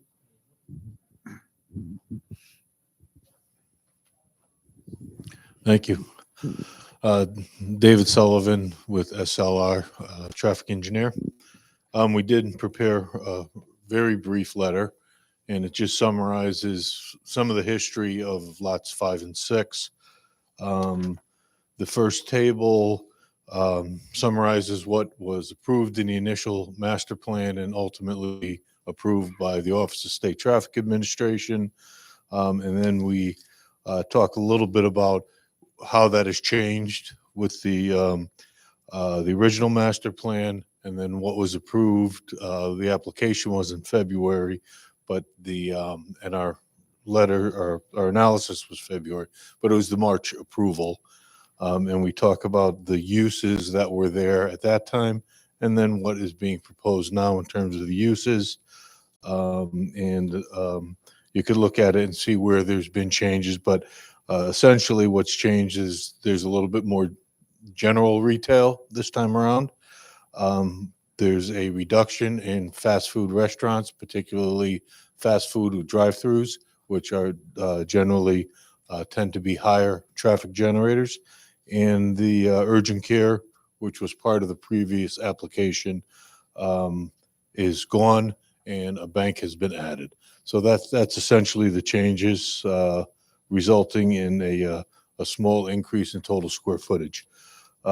We then generated the traffic for the new uses using the same methods we have in the past for prior analyses in the OST applications. And then likewise, we compared the traffic that would be generated this time around to the March approval to the original OSTA, and that's the summary table at the end. And essentially what we found is it's less traffic than you approved in March, and about the same, maybe a touch more than the original master plan and the OST application. So that's a thumbnail. Bottom line is what's already been approved here in March is more traffic, and the access has not changed. So unless there's questions, I'll. Anyone have any traffic questions? No? I just Thank have you. one question. Oh, I'm sorry. No, it's fine. And maybe more for Mike. I know I bring this up all the time, but where are we in terms of doing a more holistic traffic study as opposed to looking at these requests in isolation? So the town council did not fund the police department's request for a traffic study, but we have met with the council of governments. We're looking to use their assistance with doing a corridor study. So we're waiting for when that could start. You also have the plan of conservation development starting, so we could start some of those conversations with POCD. Great, When thanks, we kick that off.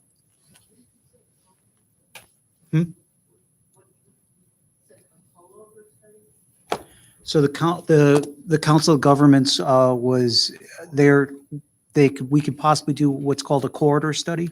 So it'd be like the Route 10 corridor study from Hamden to Southington.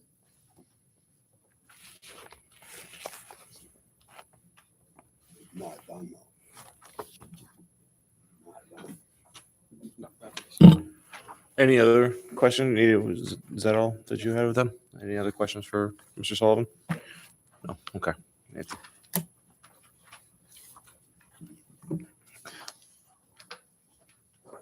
A very quick detail for the record. We have notified on this application, the Regional Water Authority, Southington Water Department, and the Cheshire Aquifer Protection Agency has also been notified of this application. None of you'll recall, we notified the Aquifer Protection Agency on the prior application, and there are no regulated activities proposed over the aquifer. Mr. Selmo. Just a quick question. I saw the letter that you sent to the Southington Water Department. You summarize and it says modifications, which include 2 additional buildings with an increase of 1.6% lot coverage. Again, real quick, the square footage you're adding, it's 150,000 total, and you're adding 15,000 or 1,500 square feet. Just to clarify that. I know you said it's a very minor addition in square footage, but yeah, it was the very beginning. 1.6%, is that impervious surface? No, it says lot coverage. Well, impervious surface, I guess, is what that's referring to. Where'd Darren gone? And what is the square footage of building that we're going up in? I know you said it's very tiny, but He did give a number. I think it was 15,000. yeah.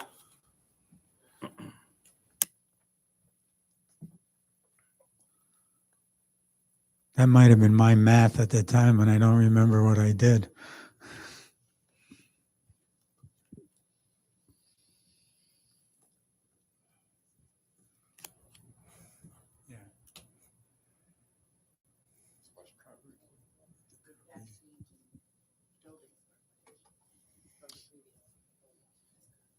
So the current proposal is 151,755 as it's shown on our layout plan there. The prior approval, I believe, was 136,050.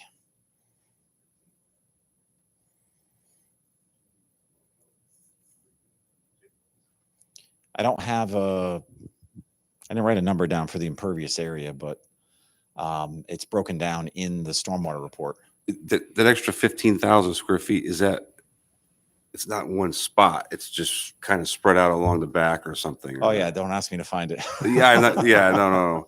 15,000 square feet. That's a chunk. But I'm assuming it's not like you added a building. It's just kind of spread amongst all the buildings. There was one out parcel that was added. So this middle one here from the prior plan. We had 4 Oh, that whole before. building there's was added, all right. Middle one in there. So that's probably most of it then. Yeah, that's 5,000 square feet. And we had one junior building in the prior plan next to the main anchor, which is a grocery store. So this pushed back. So that's probably the remainder right there. We added a second junior in there. That's pretty much where most of the square footage was added in. Okay, thank you. Any other, Mr. Natale? I just want to say something. So when we got our packet, I did look at the Regency site, and you have some nice properties. They look pretty good.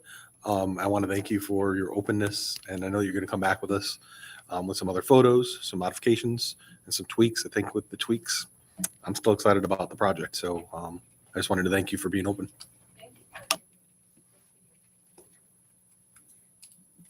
Any other commission members? No? If you're all set, I was gonna go to the public. I don't know how much, I don't think there's much people, anyone from the public wishing to speak on this? Okay. Anything else you want to add tonight before we? Not tonight? Okay. Thank you for showing up, and you can take the comments that we made, and hopefully have another good meeting in 2 weeks. There was some talk. you Mr. were gonna Chairman? Hold a special meeting? Mr. Chairman, your next meeting isn't until October 23rd. Because of Columbus Day, we don't have a meeting October 9th. We never just set one for We just have The one. 11th? in- Do you October want to 11th? do you want to move it to we can have a special. Anytime we've ever had a Monday off, we've always gone to Wednesday. We didn't put that on the calendar last year. Really? Can we? We could schedule a special meeting if the applicant can address these issues. I've asked Mr. Scott if he can do it by the 11th, and he said that he can. Yeah, I would much rather do that. Okay. That's just, we miss that because we always, if we ever have a Monday holiday, we always switch it to a Wednesday. Okay. So, yeah, I have no issue with doing that. So it'll just be this application. Yeah, just this. Yeah. Public hearing continued. I don't think there'll be anything else really. No. No, everything's already all set. So, yeah, just this. Yeah. Okay.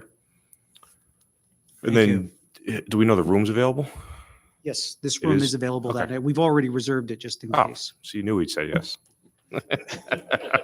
Well, I wanted you to say it. Okay, so we're good, right? That's it. Thank you. We'll hold the public hearing open until the 11th, October 11th. I'll entertain a motion to adjourn the public hearing.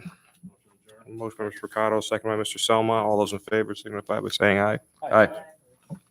I'd like to call the order, the regular meeting of the Planning and Zoning for Monday, September 25th, 2023. Can I get a motion, or sorry, yeah, can I get a motion to accept the minutes of the public hearing and regular meeting from 9/11/2023? Move is down, second by Mr. Mercado. Actually, let me do that the other way around. Motion by Mr. Mercado, second by Ms. Downs. Any comments, discussions, anything on the, on our minutes? If Mr. Bowman is still out there in the audience and he wants to come in, he was, yeah. Well, we don't need him. All those in favor of the motion signify by saying aye.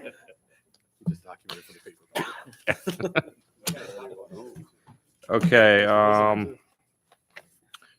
is the Napoli Foods in the room? You are? All right, so I'm gonna jump up and take Napoli Foods now, and they can Yeah, get out. that's fine. I don't think anyone else is waiting for a vote. I don't know who that is back there, but. Oh, all right. Well, then, you know what? While you're getting ready, can we do the motion for Cheshire Academy? Sure. Motion to approve application for special permit on behalf of Cheshire Academy applicant Ryan McAvoy agent. Yeah.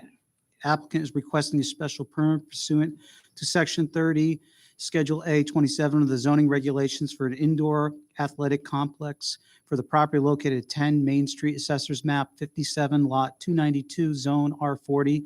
Commission finds based on the documents provided, the applicant has demonstrated compliance with the Cheshire zoning regulations. The approval is based on plans titled Cheshire Academy Indoor Athletic Improvements prepared by R with a revision date of September 15th, 2023. Approval is subject to the following conditions. One, the new building will obtain an Academy Road address for emergency dispatches. Two, one fire hydrant will be required at a location to be approved by the fire chief or his designee. Three, the access to the new building will be widened and paved to 15 feet wide from the area of the maintenance building. Four, one fire department approved emergency key box will need to be installed and maintained in the area to be approved by the fire department. And five, any gate access will need approval by the fire chief / emergency management director. Move Mr. Natale, second by Mr. Mercado. Any Mr. discussion Chairman. on this? Going to recuse myself. I did not And the first meeting? participate in the beginning. Okay. So alternate. Okay, we have plenty of alternates up here. Mr. Tedesco. Very technical point. The way this is written, it says based on documents provided. Didn't really get this in the documents provided in the presentation of public hearing.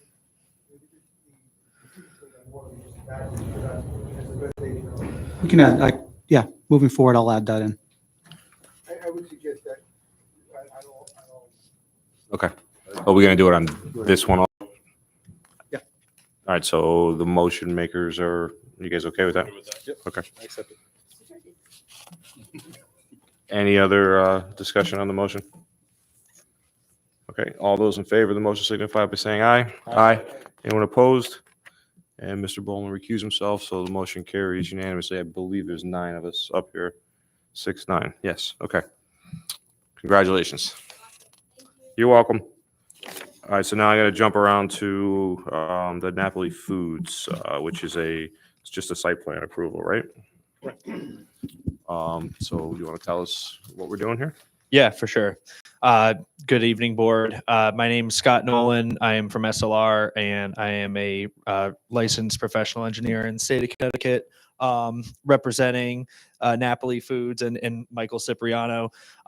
So what we have here is just a proposed, plus or minus 45,000 square foot addition at the north end of the existing distribution facility on 10 Otter Drive. Basically, the proposed use of this area is just dry storage. I guess they currently have some storage outside of the building, and they really want to bring everything inside and have more space available. There's no proposed fixtures in this area that would generate any additional flow to the existing septic system, nor would it generate any additional employees. Thus, we're not going to be touching the parking. It's purely a warehouse space. I have been in coordination with Jeff Andrews at Chespercott to confirm that no additions or modifications to the existing septic system are required. He said if I could provide him with the water usage data to show that the current system is in conformance. Since this building was constructed in 2007, there's been some changes since then. It was originally designed for 1,000 gallons per day, and actually with a safety factor of 1.5, it was designed for 1,500 gallons per day. I've since received the water usage data from Napoli Foods that shows that we're much less than that. We're about plus or minus 100 gallons per day when, it's sized for 1,500 gallons. So I haven't been able to touch base with Jeff to confirm, but I don't see that being an issue. Also received some minor comments from Merrick, Cheshire Engineering, and I think we had one comment from the fire department, but I don't see any issues with getting those addressed. So it was more like a field testing thing for the fire department, and relatively minor that Merrick was asking for. So I'm happy to take questions. Yeah, I think that's it. Commission members, any questions? Michael, do we have to make any part of that of an approval? I actually have it in the motion. Look at that. You're on He's fire prepared today, huh? Fire tonight. Let's hear it. All right, a motion to approve application for a site plan approval on behalf of Michael Cipriani. Applicants requesting site plan approval for a warehouse pursuant to Section 30, Schedule A 59 for the property located at 10 Nodder Drive, Assessors Map 3, Lot 42, Zone I2. The commission finds, based on the documents provided and presentation, that the applicant has demonstrated compliance with the Cheshire zoning regulations. Approval is based on plans titled Napoli Foods North Building Addition, prepared by SLR with a revision date of September 5th, 2023. The approval is subject to the following condition. One, a field test with the fire department apparatus will be required on compacted road base prior to paving for emergency access and connection to the Home Depot parking lot. Adjustments may be needed for cornering. Moved by Mr. Dawson, second by Mr. Mercado. Discussion on this motion? Do you need to add anything for Chess Prop? Mr. Chairman, I'm again going to recuse myself. Why? Oh, there was no public hearing for this? Site plan Oh, application. then I will add the comment that as far as the septic system goes, this can be connected to the town sewer with a pump. So even if there was a failure, they could tie into that. To it. To add, there is a couple test pits that were done 2007 that are to kind of just add, there is some improvements to the basin to accommodate the additional impervious from the building addition. There are some test pits that were done beyond the proposed improvement footprint of this basin. If they exceed 100A would be necessary, but like I said, with the water usage data, they're using about 100 gallons a day and it's sized for 1,500 gallons a day. So they definitely had some safety factor, even though it's just 1.5. It's much larger than that in reality.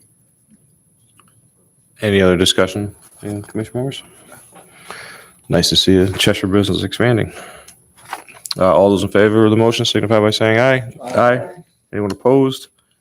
And abstaining, motion carries unanimously. I'm going to just say Miss Blake did not vote on that one because I think we have 9 up here with Mr. Bowman. So, all right. Thank you. Communications, review the town's acceptance of property located on lot 4 of 679 Mountain Road subdivision. Everyone see that in our packet? That basically it's all the property in the back, right? And did they give a sliver too on the side? So the property in the rear is actually, they're under contract with RWA. RWA is purchasing that. They were giving a sliver to the town because we're the abutting property owner to To access the other Yeah. property that's there. That's what they had. The public, I think, asked for it. Correct. It's nice that they're doing that. So we're just getting a sliver up the Yep. middle, not the whole 80 acres or The whatever. rest of the 80 acres, RWA is purchasing for conservation purposes, so nothing's going to Same develop thing. back there. Yeah. So in the end, it's kind of win-win. Do they need a motion for our approval or? Yes, I actually have that. A motion to find that the acceptance of the property located on Lot 4 of 679 Mountain Road, consistent with the goals and objectives of the 2016 Plan of Conservation Development. Well, Mr. Talley, second by Mr. Dawson. Discussion on this motion? Self-explanatory. It's a win-win. Mr. Bowman's going to recuse himself, so the rest of us up here will all be voting on it. All those in favor of the motion signify by saying aye. Aye. Anyone opposed? Anyone abstaining? Motion carries unanimously. Is it just the town of Cheshire, the other one we have? And the daycare. Oh, the daycare. Okay, so you want to hear the daycare, please?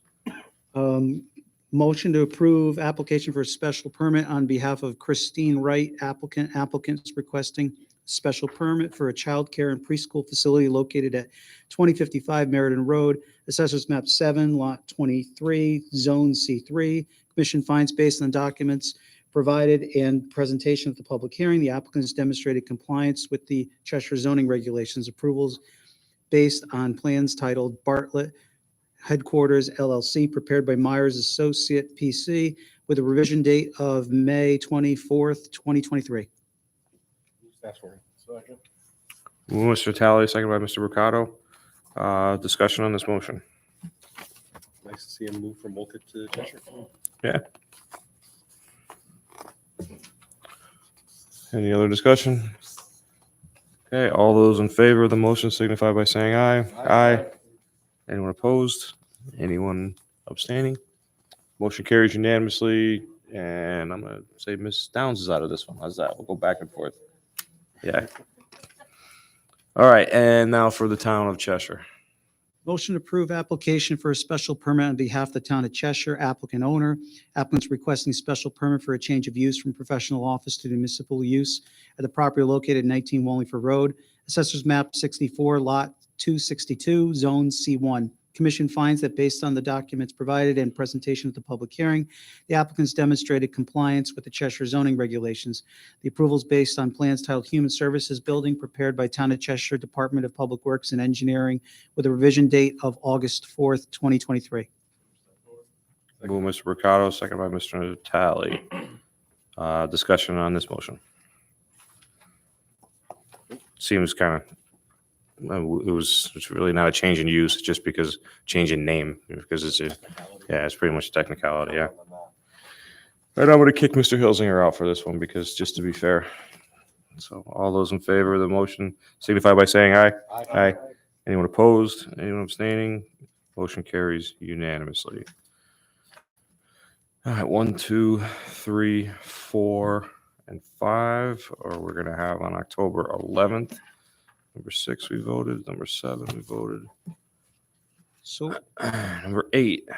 it's a new application. It's the hotel coming in for Lot 2, Stonebridge, across Stonebridge Court. So that would be for your October 23rd meeting. public October hearing date. 23rd. 8, is that also That is 9, all 10, 8, 9, and 10. 8, 9, and 10? Maybe 9, 10, and 11, I'm sorry. 11 too. Okay, Mr. Bowen? No, well, if you're going to accept that, I would just request it, because you've got such a full schedule in the public hearing of the 23rd, that 12, 13, and 14 be put off until our first meeting in November. I see no No one- reason with that, because I don't, Objection to that? I'm not even sure if we'll have what we saw tonight with the first, with lots 5 and 6 complete, and then up for Stonebridge, and then also have the hotel in front of that. It might not be a bad idea. So you'd be scheduling the public hearing for those applications for November 13th then. That's our That's first our meeting. first meeting in November. I see no I'm reason. sorry, November 13th. November 13th. I just think it makes more sense than try to cram this, And those will be 2 pretty big ones there, along with the big one we have tonight that could also, yeah, I would agree with that. I definitely agree. There's a lot going on, yeah. So we can make that, we're gonna set that change, not make Yeah. that change, so, Correct. okay. Anything else to come before commission tonight? Question on, Well, they have their other 90 days. I'd have to tell you what day it expires, but they had, like, as we discussed last meeting, there's a plan to alleviate the issue. They just have to implement it. So Are they open? I saw a lot of cars there, it looked like they were, they still have to get their state license. How about the other property? We actually went out there and issued a notice of violation. what's the other property? The one on Blacks Road. Oh, no, I'm sorry. No, the nozzle one first, and then the dumping at Black's Road. Nozzle's been issued, he's been subject to an enforcement action, and he was going to come in to revise his approval for a contractor's yard. So he has not filed that plan at this time with the commission. It's at least what he told Mike Strollo when Mike first cited him. So I can follow up with Mike and see where we are with that enforcement case. Yeah, especially since there's not an application. Mhm. And how about the one on Black's Road, you said? We went out there, there was dumping occurring in the back. It looks like a contractor was taking all kinds of goodies from construction sites, and we issued a notice of violation on that because it's in the aquifer. It's a regulated activity, which is not permitted. Yeah, what timeframes do you have to clean it up? It's got 30 days right now. Does he have to do any testing? We want it out. Yeah, but We we want the material out first before we get to that stage. Our position right now is remove the material. Well, actually, our position first is terminate the activity, then remove the material. Then on light, how long does the property owner have takes care of light? So under the ordinance, you have 30 days. It basically gets to about 60 days before fines start. And because we have to give them a notice, then we actually get to a fining procedure, which is outlined. There's a due process kind of timeframe, 30 days at a clip, along with then going to hearing officer to actually implement fines. So if the question was like the Arby's property, for example, right now, that's subject to a blight enforcement action. And actually they'll be getting they're on step 2 of that coming up this week. So if they just pay fines and fines and fines, they can let it go, or is it gonna come to some point where you put a lien on the property? Well, actually, what we can do, we're doing this on Heritage Drive right now, where there's a property, it's for all intensive purpose, abandoned house.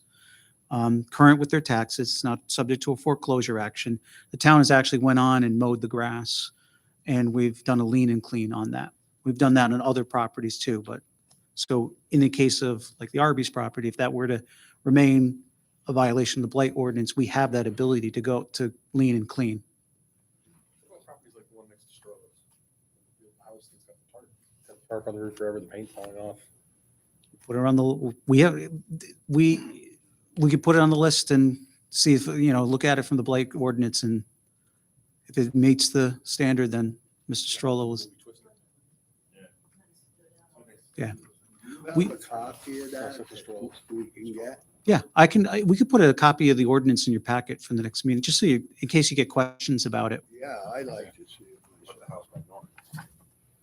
Oh, We've noticed in town. Not changing hands. well, yeah. Stay tuned on that.